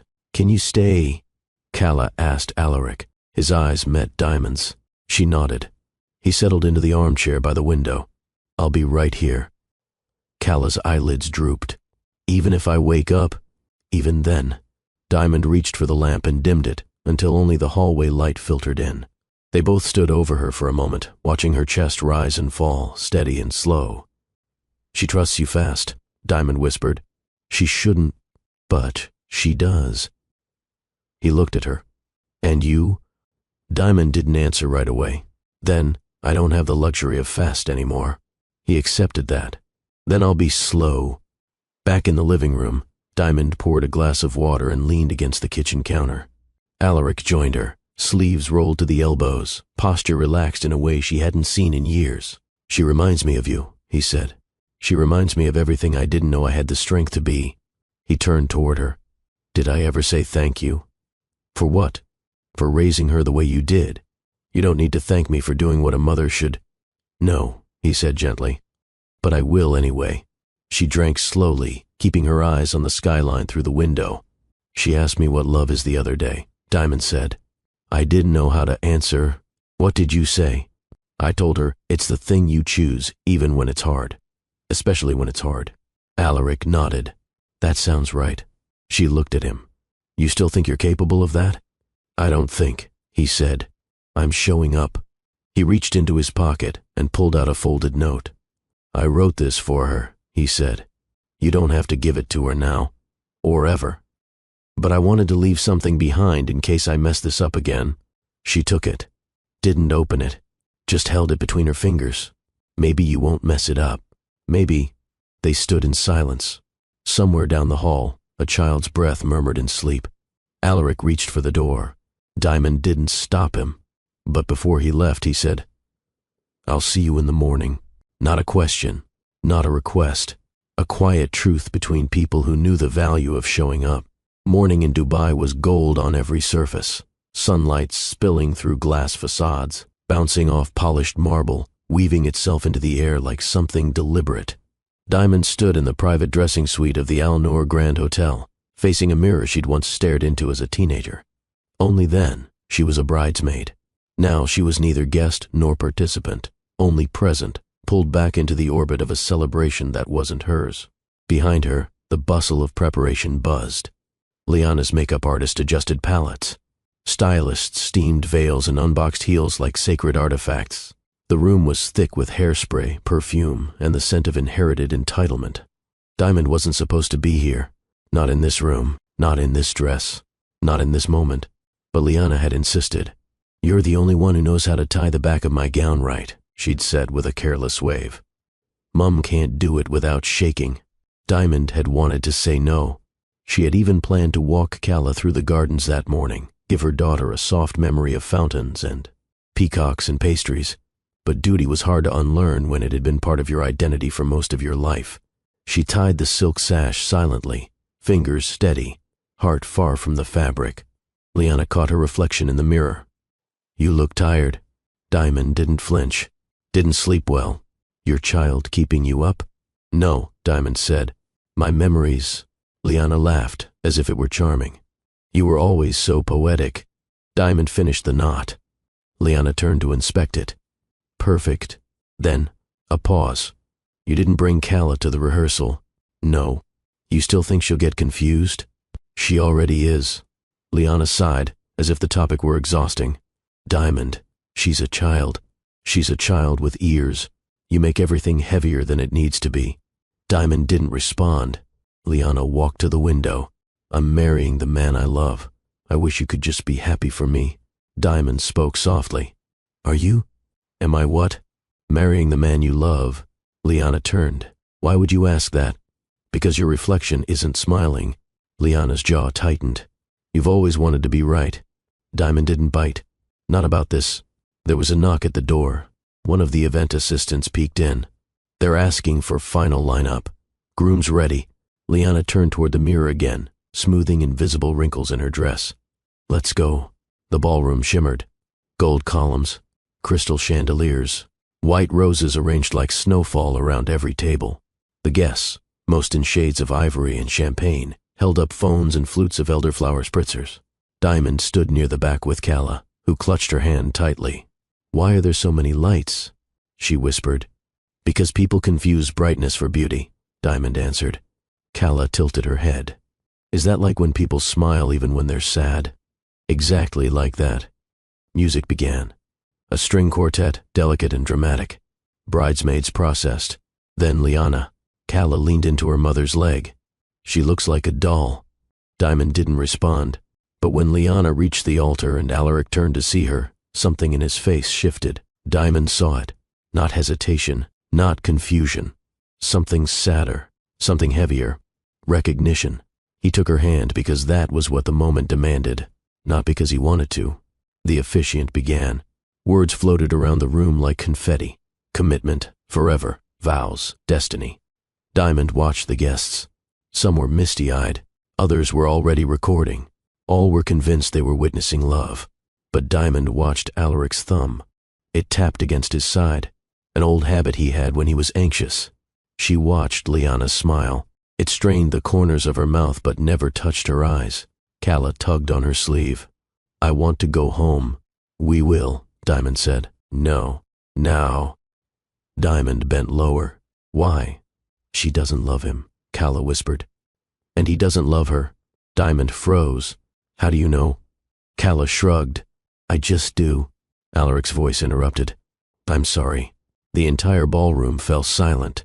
The officiant blinked. Pardon? Alaric turned to Liana. I can't do this. A gasp echoed like thunder.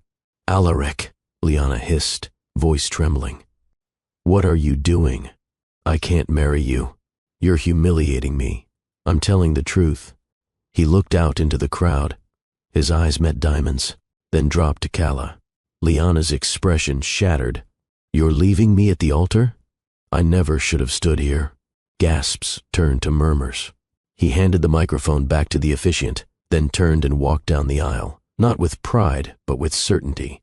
He stopped when he reached Diamond and Calla. I'm sorry. Calla looked up at him. Are you scared again? He knelt. Yes. She nodded. Then be brave again. Diamond looked around. People were recording now. Whispers and flashes everywhere. Let's go, Alaric said. All three of us. Diamond hesitated. Not because she didn't want to. Because it would mean choosing something in front of everyone who once expected her to shrink. But Calla took both their hands. I'm tired of pretend stories. And just like that, Diamond followed her daughter and the man she once loved, out of the wedding she never asked to attend. Security didn't follow them out. They were too stunned. The guests were still glued to their chairs, half of them whispering, the other half too shocked to move. And the bride, left on the stage, barely breathing through the weight of her disbelief. Diamond, Calla, and Alaric stepped into the hotel's grand corridor, the ballroom, doors swinging shut behind them, like the end of a scene in a stage play. "I'm sorry," Alaric said, for the 5th time. Diamond stopped walking, turned to face him. "Not here." She glanced around. People were emerging from other events, hotel staff whispering into earpieces. A few curious faces were already lifting their phones. "I have a car," Alaric said. "It's waiting out front." They reached the black Maybach just as a valet stepped forward. Diamond opened the door, nudged Calla inside, then followed without another word. Alaric hesitated before rounding to the other side. Once inside, the engine purred to life, and the vehicle moved quietly through the private hotel exit. The silence between them was dense, not uncomfortable, just full of things that had no easy place to land. Diamond leaned back against the seat, Calla curled beside her, head resting on her lap.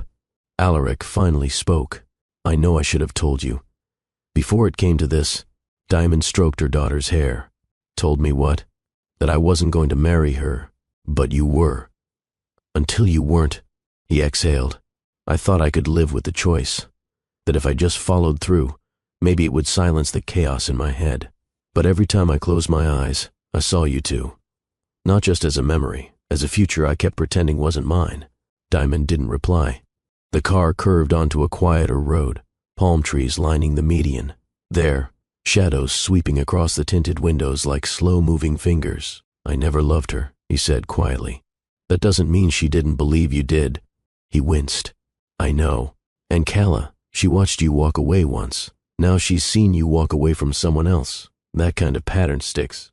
Alaric turned to her. "Do you think I'm cruel?" "No," she said. "I think you're scared of being honest until it's too late." Calla stirred lightly. "Mama," she mumbled, still half asleep. "I'm here, baby. Is he mad at us?" "No," Alaric said, voice cracking. "I could never be mad at you." Diamond's tone was calm, but firm. "She doesn't understand why people make loud choices when quiet ones hurt less." Alaric looked away.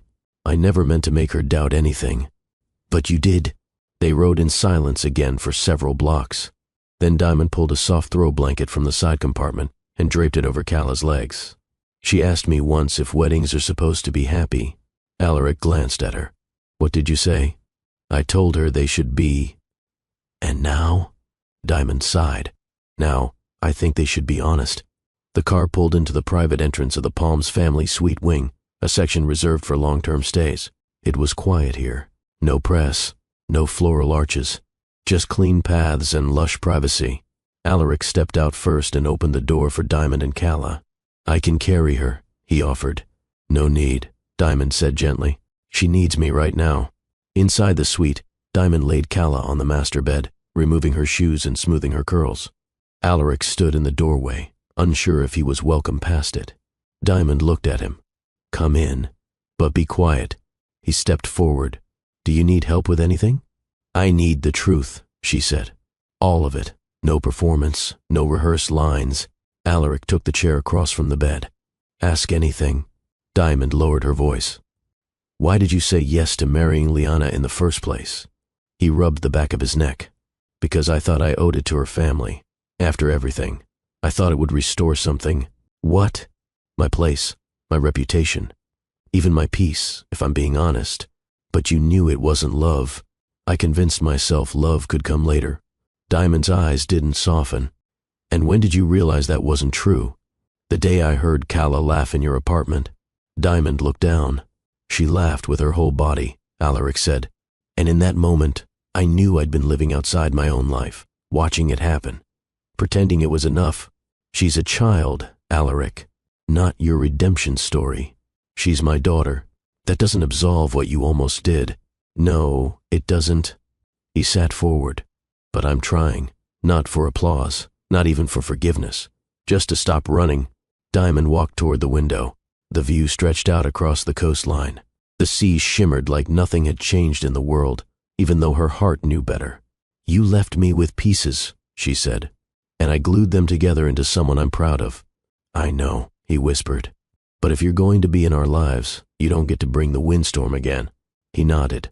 Then I'll be still. Until you say otherwise. She turned to face him.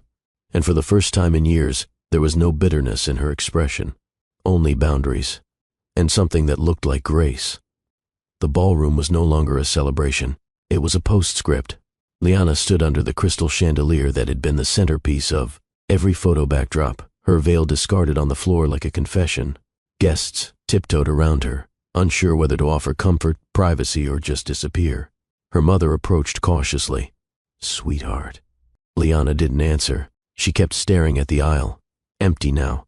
Alaric's footsteps were long faded, but their imprint was burned into the silence. "I told you," her mother whispered, brushing a trembling hand against her back. "I told you, when he didn't propose sooner, when he didn't move into your place." Liana's shoulders stiffened. "Not now, Mum. But this is exactly." "I said not." The sharpness in her voice cracked the last of her composure. Her knees buckled, and she collapsed onto the nearest chair, bouquet still clenched, fingers whitening around the stems. "What did I do wrong?" she whispered, voice breaking. Across the ballroom, servers collected untouched hors d'oeuvres. The quartet quietly packed up their instruments. Half the guests had already left under the guise of emergencies and other obligations. Her father approached next, trying to put on a brave front, but Liana stopped him with a look. "I don't need fixing. I need space." He nodded and backed away. Liana closed her eyes. She saw herself walking toward him, veil fluttering, smile practiced.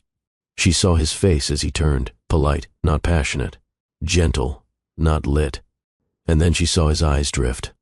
Past her, toward Diamond. She felt it before she registered it. The truth had always been there, even beneath the layers of planning, even inside the rings he'd custom ordered. A man doesn't pause in his soul when he's about to choose right. He hesitates when he's still haunted by wrong, or something he never stopped wanting. Back at the suite, Calla had finally fallen asleep. Diamond sat beside her, smoothing her brow, heart heavy with too many questions and no safe answers. Alaric was gone. He said he needed to speak to Liana's family, to explain, to own his mess. But she knew what that really meant. He needed to face the weight of what he'd shattered, and she wasn't going to stand beside him as a prop. Diamond walked into the living room and opened the curtains. The Dubai skyline blinked in soft amber lights, a city glittering with too much possibility. She poured a glass of water and sat at the edge of the plush sectional, staring out, but not really seeing. Was love enough? That question had gnawed at her for years. First, when she'd discovered she was pregnant. Then when she'd watched her daughter fall asleep without ever meeting her father. And now, when that very man walked away from a life of polished comfort to reclaim a piece of his past. But love, if that's what it was, had always been tangled with timing. And timing was rarely kind to women like her, who had learned to make peace with silent exits and stitched up promises. She remembered Liana as a little girl, hiding behind her mother's legs. The same sister who used to beg Diamond to braid her hair and sneak her snacks when the house was quiet. How did they get here? Was the past that fragile? A knock came at the door. Diamond didn't move at first, but then she heard the second knock, softer. She opened it. It wasn't Alaric. It was Liana. Her makeup was smudged, eyes bloodshot, veil gone. She looked less like a bride and more like someone who had just walked out of a storm that only she could see. Diamond opened the door wider. Neither said anything for a long beat. Finally, Liana spoke. "Is she asleep?" Diamond nodded. Just now. Liana stepped inside and walked toward the couch, as if retracing memories from another version of herself. "I don't want to scream," she said, "or throw things, or ask you why." Diamond didn't sit. Then, "What do you want?" "I want to be angry," Liana whispered, "but I can't. Because the way he looked at you today, that's the way I used to hope he'd look at me." Diamond sat now. "I didn't plan any of this, Liana." "I know," she said, voice hollow. "And that's the worst part. You didn't try, you didn't beg, you just existed. And he still chose you." Diamond felt the ache bloom in her chest. "He didn't choose me. He chose his truth. That's different." Liana looked at her. Same result. They sat in silence for a moment longer. Then Liana added, "Tell her I'm sorry. She doesn't need an apology." "I do," Liana corrected. "I need to say it. Because I thought I could keep love by force, by schedule, by ceremony. But love isn't a script. Diamond stared at her sister. For all their battles, all their distance, this was the first time Liana looked like a woman and not a rival. "I'll tell her," Diamond said gently. Liana stood. "I won't come around for a while." "I understand, but I meant what I said in the car." Diamond blinked. "What do you mean?" "When I said Calla looks just like him." Diamond's breath hitched. "She really does," Liana said, with the faintest smile. "And it explains everything." She walked to the door, but before opening it, she turned. "Don't let him disappear again." Diamond didn't answer. Liana gave a nod of surrender, then left. Diamond stood in the hallway alone, hand on the doorframe. She wasn't sure if she'd won anything today, but she knew she hadn't lost herself. The headlines came first. Alaric Westbrook resigns from Zephyr Global. Dubai powerhouse CEO steps down unexpectedly. Billionaire walks away from fortune. What's next? But Diamond ignored them. She didn't need the world's opinion. She had her own to wrestle with. It was a Tuesday when Alaric knocked on her door. Not with flowers, not with some contrived gesture. Just a man, holding a resignation envelope in one hand and a folded piece of construction paper in the other. Calla answered. Her eyes lit up. "Daddy." She threw herself into his arms, laughing, before noticing the paper in his hand. "What's that?" she asked. "A map," he said. "To where?" "To a better way." Diamond appeared behind them, dressed in a white tee and denim skirt, barefoot on the polished floor. She didn't smile, but she didn't shut the door either. Alaric stood, holding the paper out to her. She unfolded it. It was a hand-drawn layout of their neighborhood. A tiny red dot marked a new building site 2 streets from Calla's school. The words beneath the dot read, "Where I'll be, if you need me." She looked up. "You're building a home?" "I'm building a life, the job. It came second for too long. Now it's staying there." Diamond folded the paper again, quietly. "You gave up your board seat?" He nodded. "Stepped down completely. No press release, no strategic pivot, no new role lined up. Just done." "Why?" "Because showing up for her in pieces isn't fatherhood, and chasing you with half a heart isn't love." Diamond leaned against the doorframe. He stepped inside without waiting for permission, but slowly, like someone crossing sacred ground. "I already leased the apartment on Jumeirah Crescent," he added. "It's temporary, just until construction finishes." Diamond raised a brow. "You really moved?" "This morning." "And your team?" "I told them they deserve a leader who's all in. I wasn't. So I let go." She tilted her head. "You're not a man who lets go of power easily." "No," he said. "But I'm learning how to hold peace instead." Calla tugged on his sleeve. "Can you pick me from school tomorrow?" He crouched beside her.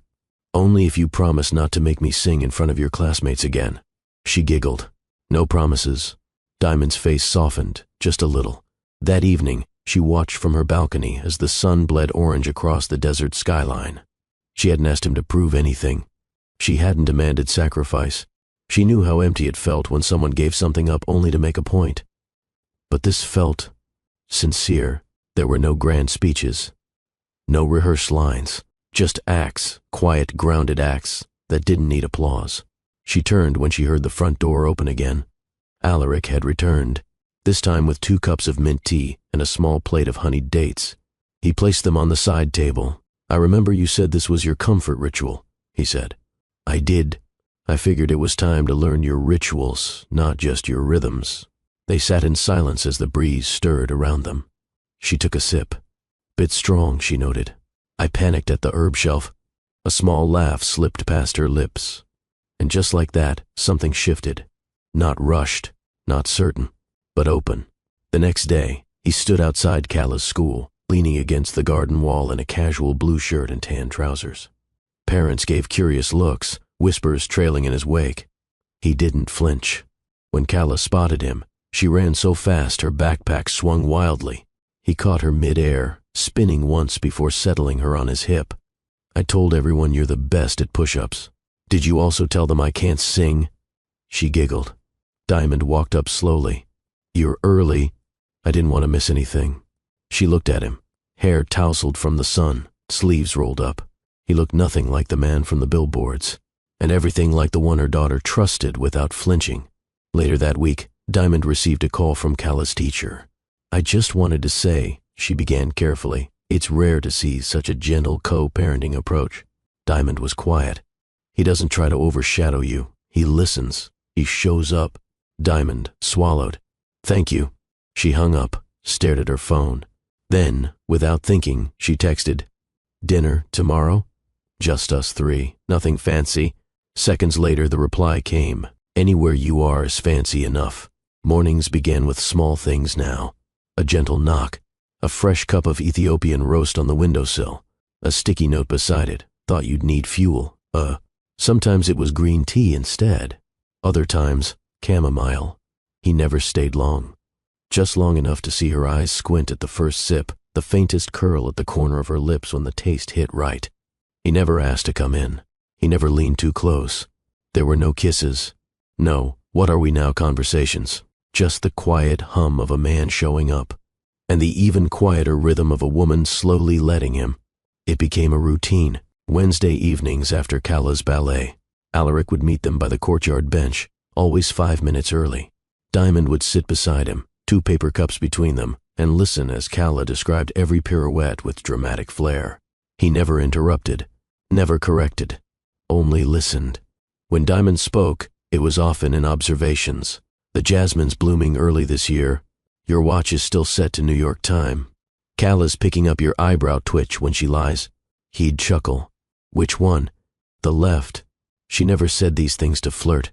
She said them because noticing was safer than remembering. One Friday evening, she invited him up.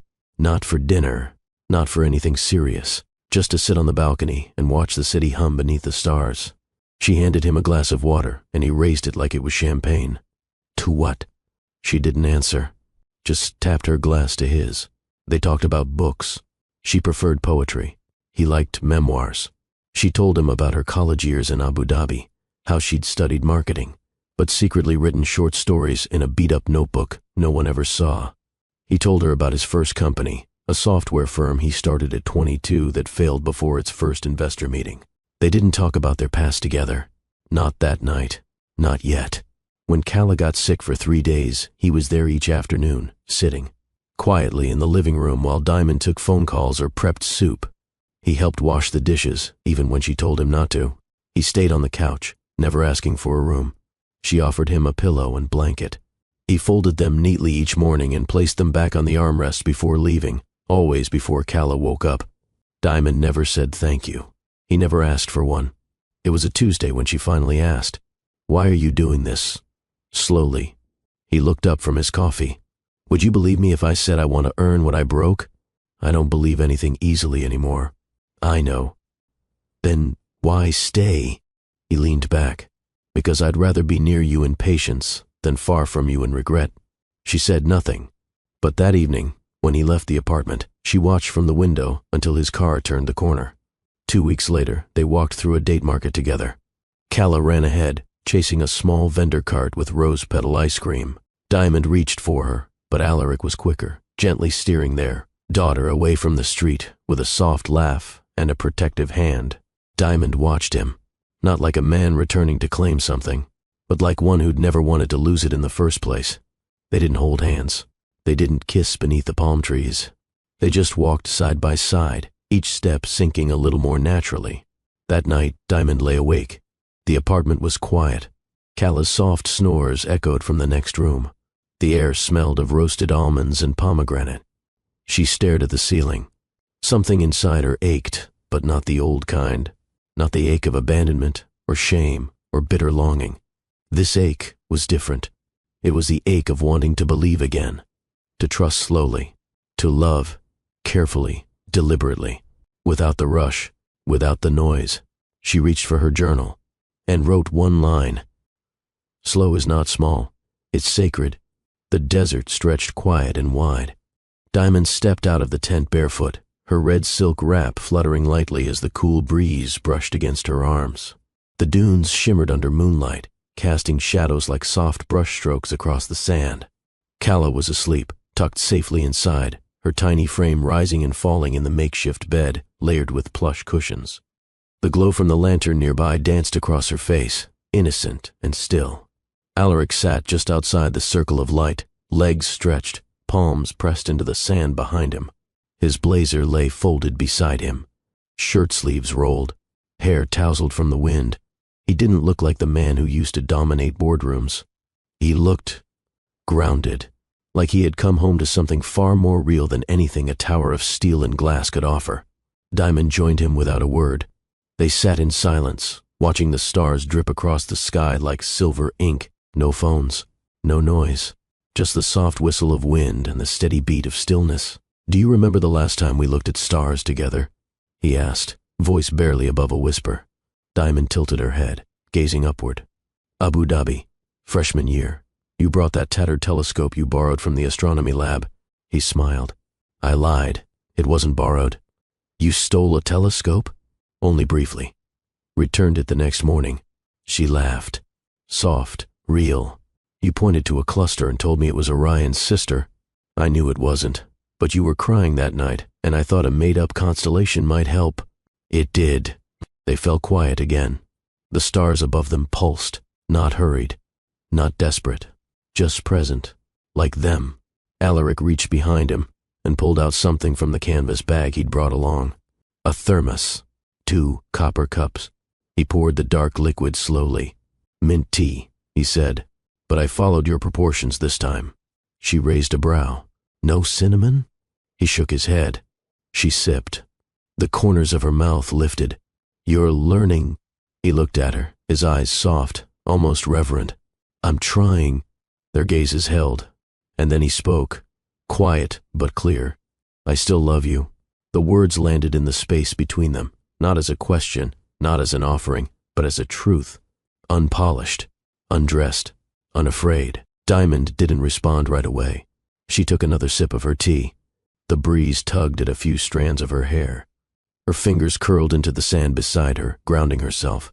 She turned to him fully, her eyes not just meeting his, but searching through them. "If you do," she said slowly, "then don't rush to fix what time broke." Alaric blinked. "I'm not here to fix. I'm here to build." She nodded once, then leaned back.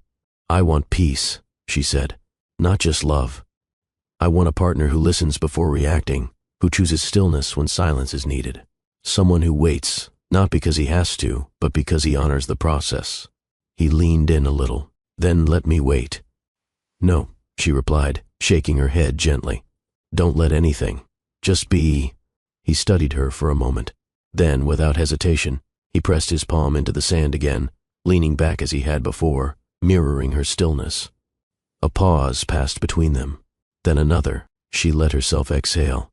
Much later, Diamond rose quietly and walked a few steps toward the nearest dune. She stood at its crest, arms crossed, letting the air wrap around her like a prayer. Alaric joined her, but not beside her, just a few paces behind. He respected the distance, respected the unspoken. She turned halfway, half a silhouette against the moon. "If you want to walk beside me," she said softly, "then stay behind until I invite you closer." His reply was simple. "I'll be here, however long it takes." The sky above them remained unchanged, but inside her, something shifted. A wound didn't close, but it softened, and the ache of waiting didn't feel so heavy anymore. When they returned to the tent, Diamond knelt beside Calla and brushed her curls from her face. The child stirred but didn't wake. Alaric watched from the doorway, not intruding, just witnessing. Diamond looked over her shoulder and whispered, "Don't love me loudly." He furrowed his brow. "Love me patiently," she added, "and when I believe again, I'll let you know." Outside, the stars continued their slow dance across the velvet sky, constant, timeless, waiting. The school gates buzzed with end-of-day chatter. Diamond stood under the jacaranda tree, arms folded loosely across her chest. Her eyes scanned the playground, not just for Calla, but for the man who had never once missed pickup since he promised he wouldn't. There he was, Alaric, crouched by the hopscotch grid, tying Calla's sneaker with exaggerated care. He wasn't dressed in one of his tailored suits, just a simple navy polo, beige slacks, and that watch he now wore on Dubai time. He didn't look like the mogul that once made headlines. He looked like a father, unmistakably, undeniably. Calla flung herself toward Diamond, arms outstretched. breathless with stories. About lunch, about new stickers, about a classmate who brought a pet turtle. Alaric didn't interrupt. He simply followed at a steady pace, nodding where needed, listening as if every word mattered. Parent-teacher day came next. Diamond hadn't expected him to remember. She certainly hadn't expected him to arrive 10 minutes early, holding a reusable bag with 2 bottled smoothies, one for her, mango ginger, and one for himself, plain banana. Teacher said Cala's excelling in vocabulary, he said, as they waited in the hallway. Apparently, she wrote an essay comparing the moon to a lonely jelly bean. Diamond tried not to laugh. That's weirdly poetic. She gets that from you. The silence that followed wasn't tense anymore, just reflective. Inside the classroom, the teacher gestured toward a bulletin board covered in colorful paper suns. Each had a wish written in bold crayon. Cala's son read, "I wish my mommy and daddy would laugh together again." Diamond's breath caught. Alaric's hand tightened around his smoothie. The teacher smiled awkwardly and continued speaking, unaware of what those 12 words had cracked open. Dance recital night. The auditorium lights dimmed as nervous parents filled the rows. Alaric arrived with a bouquet, nothing extravagant. 3 tulips wrapped in pink tissue paper. He sat beside Diamond in the 5th row. Not too close, not distant. They both leaned forward when Cala stepped onto the stage, wearing a lavender leotard and sparkly headband. She spotted them, her smile lighting up like stage bulbs. Her arms moved through the routine with childlike precision, focused, determined, proud. When it ended, the audience clapped politely. But Alaric stood. He clapped louder than anyone else. Diamond didn't stop him. Their CO parenting rhythm found its tempo in everyday things. Text updates, shared calendars, soft exchanges in the hallway of pediatric appointments. There was no performance to it, just quiet consistency. One evening, when Cala forgot her school folder at Diamond's apartment, Alaric showed up, winded from rushing, to deliver it. He didn't knock like a guest anymore. He tapped twice, then opened the door gently, never assuming, never intruding. "Thanks," Diamond said, glancing at the folder. She would have been in tears tomorrow. "I remember how that feels," he replied. 2nd grade. Forgot my volcano project. Thought my life was over. She smiled faintly. "You turned out fine." He looked at her, the kind of look that didn't ask for anything, just expressed gratitude. "You turned out extraordinary." Over time, it wasn't the grand gestures that moved her. It was the unspoken, the way he waited outside the classroom until she arrived before walking in. The way he called Cala's hair the sun's favorite shade. The way he asked Diamond about her short story drafts, but never pushed for more if she didn't offer.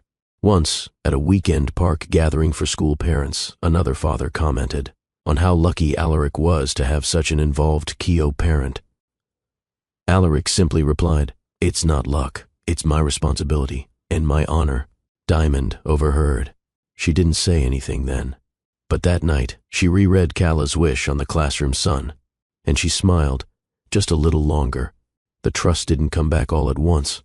It came in degrees, like how she stopped locking her phone when he was nearby, like how she let him take Cala to doctor's appointments alone, like how she let his name be spoken freely in the apartment without freezing up or changing the subject.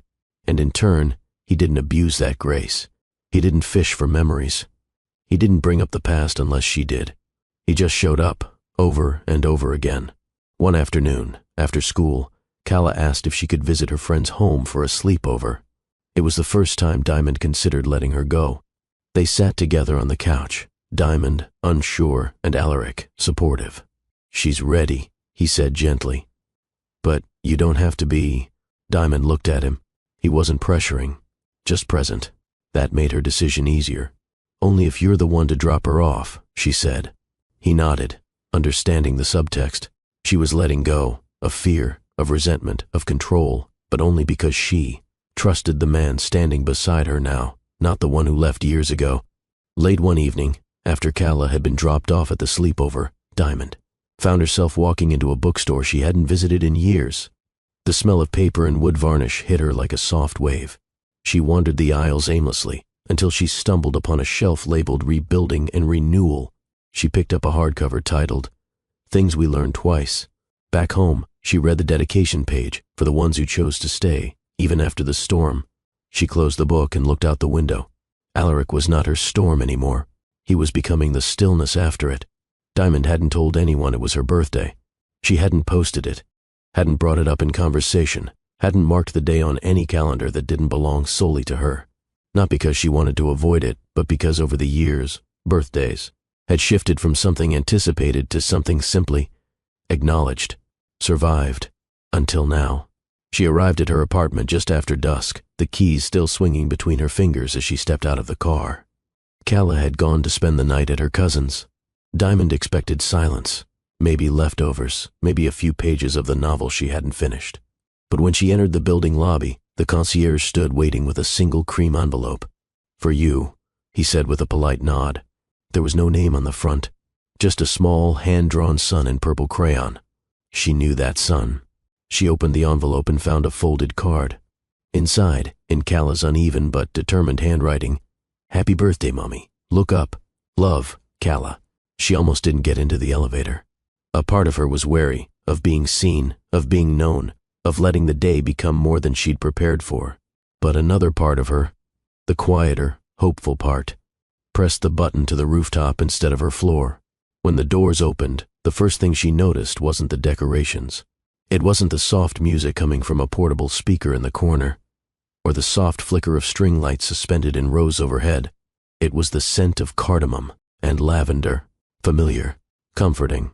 Then she saw the table, just one, small, intimate, set for two. A cake, modest, homemade-looking, sat at the center with two candles shaped like question marks. No age, just presence. Alaric stepped out from behind one of the balcony's stone pillars, his hands in his pockets, unsure if he should smile. He didn't speak first. He just waited. She walked forward slowly. "You knew?" she asked. He nodded. "Calla told me. She said you never make a big deal out of it. So I thought maybe someone should." She looked at the setting, the wooden chairs, the low music, the wrapped gift near her plate, the bouquet of dried flowers, wild eucalyptus, white lavender, and a sprig of rosemary. Her favorite. "You did all this?" He shrugged. "Most of it." "Why?" He met her eyes. "Because I remember how you love quiet birthdays, the kind that don't feel performative, just intentional." They sat. He poured her a glass of mango juice, freshly squeezed, not store-bought. She tilted her head, amused. "You remembered. You drank it every morning during the second trimester. Said it helped with nausea." She smiled. "It did." He handed her the small box next to her plate. She hesitated. "You didn't have to. I wanted to." Inside was a bracelet, not flashy, not gold, just a simple silver chain with one charm, a crescent moon, etched with the word "believe" on the inside. "Calla picked it," he added. "She said you always tell her the moon listens when no one else does." Diamond blinked. "I told her that once." She never forgot. She slipped the bracelet on, feeling its cool metal against her skin. It didn't feel like a gift. It felt like memory, offered back to her, intact. Dinner was takeout, her favorite Thai place. But it was served with cloth napkins, real plates, and a playlist she had heard since her early 20s, a blend of acoustic soul and soft jazz. They didn't talk about the past. They didn't talk about the future. They just talked. About Calla's obsession with butterflies, about the strange flavor of lavender mochi, about how once Diamond had tried to write a poem about wind and ended up comparing it to socks. Alaric laughed, not at her, but with her, genuinely, freely. She hadn't realized how much she'd missed the sound of his unguarded laugh. When the cake came out, he didn't sing. He just lit the two candles and stepped back. The rooftop was quiet, except for the distant hum of traffic far below. "Make a wish," he said. Diamond looked at the flames. She closed her eyes. She didn't wish for money, or fame, or even clarity. She wished for one thing only, that the peace she felt right now wouldn't be temporary, that it could root itself in something real. She opened her eyes and blew. The candles flickered, then died. Alaric began slicing. "I had help with this," he admitted. "Calla said you like vanilla with raspberry, but no icing." "She's right. I wanted to add icing." Then she saved the cake. He handed her a slice, then one for himself. It wasn't perfect, slightly lopsided, uneven layers, but it was made, and it tasted like memory wrapped in newness. Afterward, they stood by the edge of the rooftop, watching the stars peeking through the Dubai haze. Alaric leaned on the railing. I used to think birthdays were just checkpoints, markers. You pass one, and the next comes whether you like it or not. She glanced at him. And now? Now I think they're more like invitations. To what? He turned to her. To pause, to look around, to decide who you want standing next to you when the candles go out. She didn't reply immediately. The wind moved her hair gently across her cheek. He reached out, not to brush it back, but to offer her his jacket. She accepted, not because she was cold, but because it felt earned. The night ended without confessions. No dramatic music, no declarations of intent, just a quiet walk down the stairs. He didn't follow her into her apartment. He didn't ask for more. He simply handed her a second envelope before he left. She opened it later, curled on her couch. Inside was another handmade card, from Kala again, this time in blue ink, a sketch of 3 stick figures holding hands beneath a glitter-glued sky.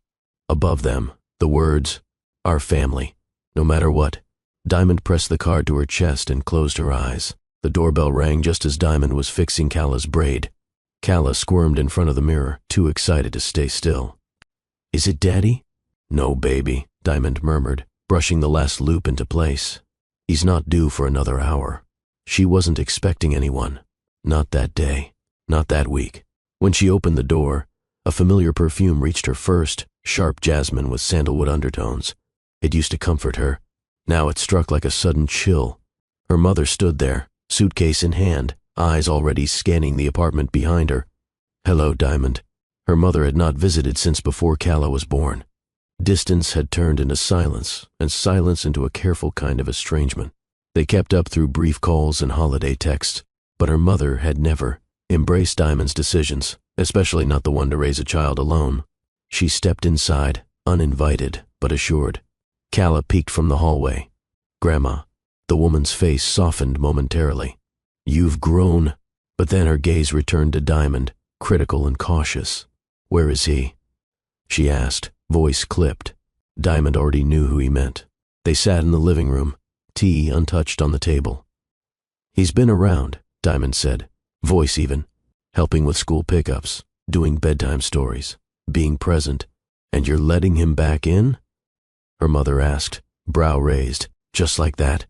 "It's not just like that." Her mother leaned back. "Men like him don't change. They revisit, they romanticize, they insert themselves when it's convenient, and you—" "I'm not naive," Diamond cut in, gently but firmly. "I've been burned. I've walked through that fire. But this isn't about romance. It's about Kala. That little girl deserves stability," her mother snapped. "She's getting it," Diamond replied, "because he's finally offering something consistent, and I've set the terms." Her mother stood and began pacing. "You think you can build a family on memories and apologies?" "No," Diamond said. "I think you build it on effort, on showing up day after day, on fixing, even if it takes years." Her mother turned to her, arms crossed. "You're choosing him. I'm choosing us." That night, the air hung heavy, even after the apartment went quiet. Kala had gone to bed humming the tune Alaric taught her, something soft and old and full of longing. Her mother had taken the guest room but left her door partially open, as if daring Diamond to enter and reconsider everything. Diamond didn't. Instead, she sat on the balcony, wrapped in a blanket, phone in her hand but no one to call. She wasn't looking for validation, only clarity, and she had that now. The next morning, her mother sat at the kitchen counter while Diamond poured 2 cups of black tea. No sugar, no milk, the way her mother had always preferred. "I see him," her mother said after a long silence, "in the way Kala draws stars beside her name, in how you hum when you're nervous, in how you watch the door before you open it." Diamond didn't respond. "I don't trust him," her mother continued, "but I don't have to." Finally, Diamond met her gaze. "This is our family now," she said. "It's not perfect, but it's ours." Her mother nodded, once, "Then make sure he earns it." Later that evening, when Alaric arrived to take Kala out for ice cream, her mother stood at the threshold with folded arms. He paused. "Hello, ma'am," he said, polite but steady. She looked at him long and hard. "You left them?" He nodded. "I did. Why come back?" "Because I realized what I'd lost." Her mother's eyes narrowed. "Words are easy. I'm here to prove them wrong. She stepped aside, just enough to let him in. No forgiveness, but maybe space. And sometimes, space is the first mercy. The morning sun filtered through sheer white curtains, casting soft gold across the floor of Diamond's apartment. The scent of vanilla lingered from the lit candle on the vanity. In the bedroom, dresses lay in a delicate heap, satin, tulle, lace, all shades of moonlight, pearl, and champagne. Calla stood on the bed, barefoot, arms crossed as she surveyed the options like a miniature fashion executive. "This one has sparkles," she said, pointing with a dramatic flourish. Diamond turned from the mirror and smiled.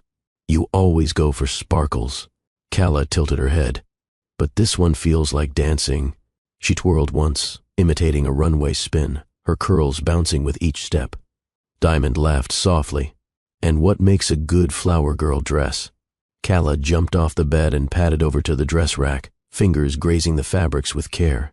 "It should feel like flying when I walk." Diamond crouched beside her. "Is that so?" Calla turned, eyes wide with anticipation. "Can I be your flower girl?" Diamond paused, heart squeezing gently. "You want to?" Calla nodded, suddenly solemn. "I want to walk before you, so you don't feel nervous." Diamond kissed her forehead. "Then you'll be my bravest little flower girl." Across the room, the wedding invitation sat unopened on the nightstand. There had been no grand announcement, no press release. This ceremony wasn't built for spectacle. It was stitched together from small decisions, quiet moments, shared trust. The venue was a rooftop in Alquoz, modest, tucked between galleries and cafes. There would be no violins, no flash photography, just those who mattered. Diamond adjusted Calla's tiny sandals, her fingers lingering at the straps. "You know," she whispered, "you weren't in my life when I imagined my wedding." Calla looked up, curious. Was it going to be boring? Diamond chuckled. "No, just different." Calla grinned. "Good, because boring weddings don't have ice cream trucks." Diamond blinked. "Wait, what?" Calla zipped her lips and pretended to lock them. "I wasn't supposed to say anything." Later, as Diamond slipped into her robe, her phone buzzed. A photo. Alaric, blurry, holding a box of pastries in one hand and a velvet pouch in the other. Last errand. No peeking. She stared at the image a moment too long. No nerves. Just the echo of something settled. An hour later, her cousin Zoya arrived with fresh roses, pinned Diamond's hair into a loose updo, and painted a shimmer across her cheekbones. "You're calm," Zoya observed, threading baby's breath into the curls. Diamond met her gaze in the mirror.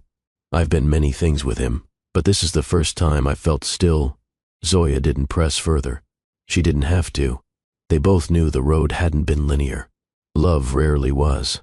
Calla returned wearing her final pick, a soft ivory dress with petal-shaped layers that swayed when she walked. A satin sash tied at her waist. A wreath of jasmine in her hair. Diamond crouched to her height again, voice tender. "You look like sunlight." Calla placed both hands on her mother's cheeks. "You look like the moon." Diamond swallowed the lump in her throat. "I think I'm ready now," Calla whispered. Diamond straightened, brushing invisible lint from her daughter's shoulder. "Then let's go get married." The elevator ride down was quiet. Calla held a tiny basket with petals she had arranged by color, orange, yellow, and deep red, like the desert horizon. Diamond watched her daughter press her nose to the mirrored wall, fogging it with a giggle. She wanted to freeze this moment, not because it was perfect, but because it was earned. Outside, a black SUV waited. No ribbons, no white bows. Just clean lines, soft music, and a driver who smiled at them like they were royalty in disguise. Calla insisted on sitting in the middle seat so she could reach for both her mother's hand and her basket of petals.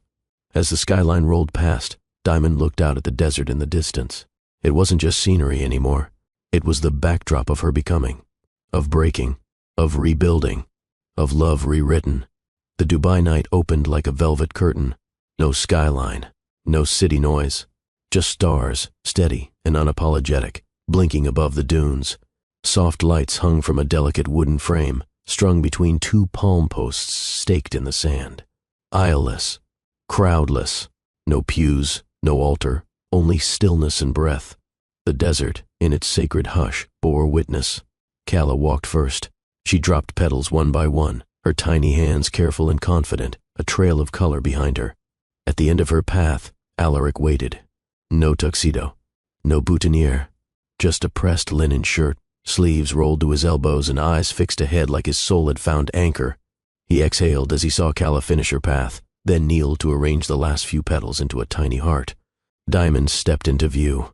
Her gown wasn't designer, but the silk kissed her skin like memory, flowing with her steps like whispered promises. The hem picked up the desert dust. She didn't mind. She met Alaric's gaze across the sand. Each step toward him rewrote a chapter of her pain. A page for the girl who once believed in fairy tales. A page for the woman who had to unlearn them. A page for the mother who found her strength in silence. And now, a page for the bride who chose peace. They met in the center. No music played. Only wind weaving between grains of sand and flickering candle flames. Alaric reached for her hands. His voice was low but steady. There's no crowd to impress, no vows rehearsed, just this moment, just truth. Diamond nodded once, eyes holding his. He began. I could list everything I regret, but tonight isn't for that. It's not for apologies. It's for what we build next. He paused, gathering breath. I vow to show up, not just when it's convenient, but when it's hardest. I vow to listen even when silence is easier. I vow to protect, not just you, but the peace you fought to find.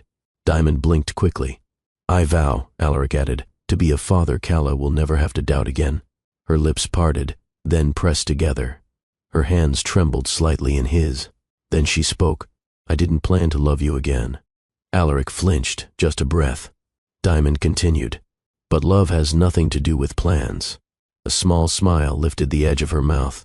I vow to choose you, not for what we were, but for what we survived. I vow to honor the quiet ways you've changed, to forgive without forgetting, to trust the version of us we've grown into. Her voice steadied. And I vow to let our daughter see what redemption looks like when it's real. They didn't exchange rings. They exchanged a look, one of profound understanding. Calla clapped from a few steps away, unaware she'd started to cry. Diamond turned to her and reached out a hand. Calla ran forward and pressed herself between them. They bent as one, wrapping their arms around her. 3 heartbeats, aligned beneath the constellations. There was no kiss in front of an officiant, no declarations in front of friends, just the soft brushing of foreheads, his thumb against her cheek, her hand resting on his chest. The wind danced across the dunes. Somewhere in the silence, something old fell away, and something new, gentle and unshakable, took root. They didn't celebrate with cake or music. Instead, they walked through the desert together, hand in hand, Calla skipping ahead. A family formed not from ceremony, but from choice. The last lantern had gone out. The stars above were louder now, brighter somehow, casting silver trails across the dunes like confetti no one threw. Alaric and Diamond sat on the sand with Calla between them, her head nestled against Diamond's side. She had fallen asleep sometime between her 4th story and 2nd. Yawn. Her curls were soft against Diamond's shoulder. Her small hand rested on Alaric's thigh, fingers twitching with dreams. The desert had gone quiet. Just a soft breeze brushing over them, wrapping around the moment like a lullaby. Diamond pulled a blanket over Calla's legs and tucked it close. She's out, she whispered. She danced hard, Alaric murmured. She smiled harder. Diamond looked at him. Not just looked. She saw. The man beside her was no longer the one who walked out years ago. He was the one who stayed when it mattered most. Alaric shifted his body, moving carefully so as not to wake Calla. He reached into his pocket and pulled out something small. Diamond raised a brow. He opened his palm. It wasn't a ring. It was a folded note, creased and worn, with her name scribbled in his handwriting. I wrote it a year ago. After that first night you let me walk Calla to class. Diamond didn't move. He placed it gently in her hand, fingers brushing hers. She opened it. The words were short. I'm not asking for forgiveness. I'm praying for another chance to prove I deserve it. Diamond exhaled, slow and long. I almost tore this up, she said. Why didn't you? Because it sounded like truth. He nodded. The stars shifted above them. He looked at her again, more cautious than before. What do you see when you look at me now? Diamond didn't answer immediately. She traced a pattern in the sand, eyes focused on the motion. I see Calla's father, she said. And I see the man I wanted the first time, Finally ready, he blinked once, as though bracing. Then, softly, "Do I still scare you?" Diamond turned her face toward him, lit faintly by the moon's glow. "No," she said, "but I scare me." "Why?" "Because I never wanted to need anyone again." His silence didn't press her. It held her. She glanced down at Calla, asleep between them, then looked back up at him. "But maybe I was wrong." A hush settled again, a pause, not for drama, but because words suddenly felt too small. Alaric reached for her hand. She let him take it. Fingers laced. She leaned in, ever so slightly. He mirrored her. When their lips met, it wasn't desperate. It was deliberate. A vow, sealed without witnesses. A promise not shouted, but whispered. The kiss held time, held forgiveness, held the quiet power of two people who had lost everything and still, somehow, found each other again. When they pulled back, Diamond's forehead rested lightly against his. "Worth the wait," she said. Alaric smiled, not wide, but deep. Yes. They sat like that for a while longer, not talking, not planning, just breathing, just being. Eventually, Alaric stood, lifting Calla carefully into his arms. She stirred, murmured something about stars, then snuggled closer into his chest. Diamond stood beside him, watching. Together, they began the walk back across the sand, footprints trailing behind them. Not toward a beginning, not away from an ending, just forward. As a family, my dear family, we've come to the end of today's journey together, but the conversation doesn't stop here. If this story touched your heart, let me feel your presence. Drop "I stand with you." Dr. Phillips in the comments so I know you're part of this loving circle. Your words and reactions mean more than you realize. Don't forget to like this video if it inspired you, and subscribe so you never miss another moment of love and healing. Share this with someone who needs encouragement today. Until next time, keep your light shining and your heart open.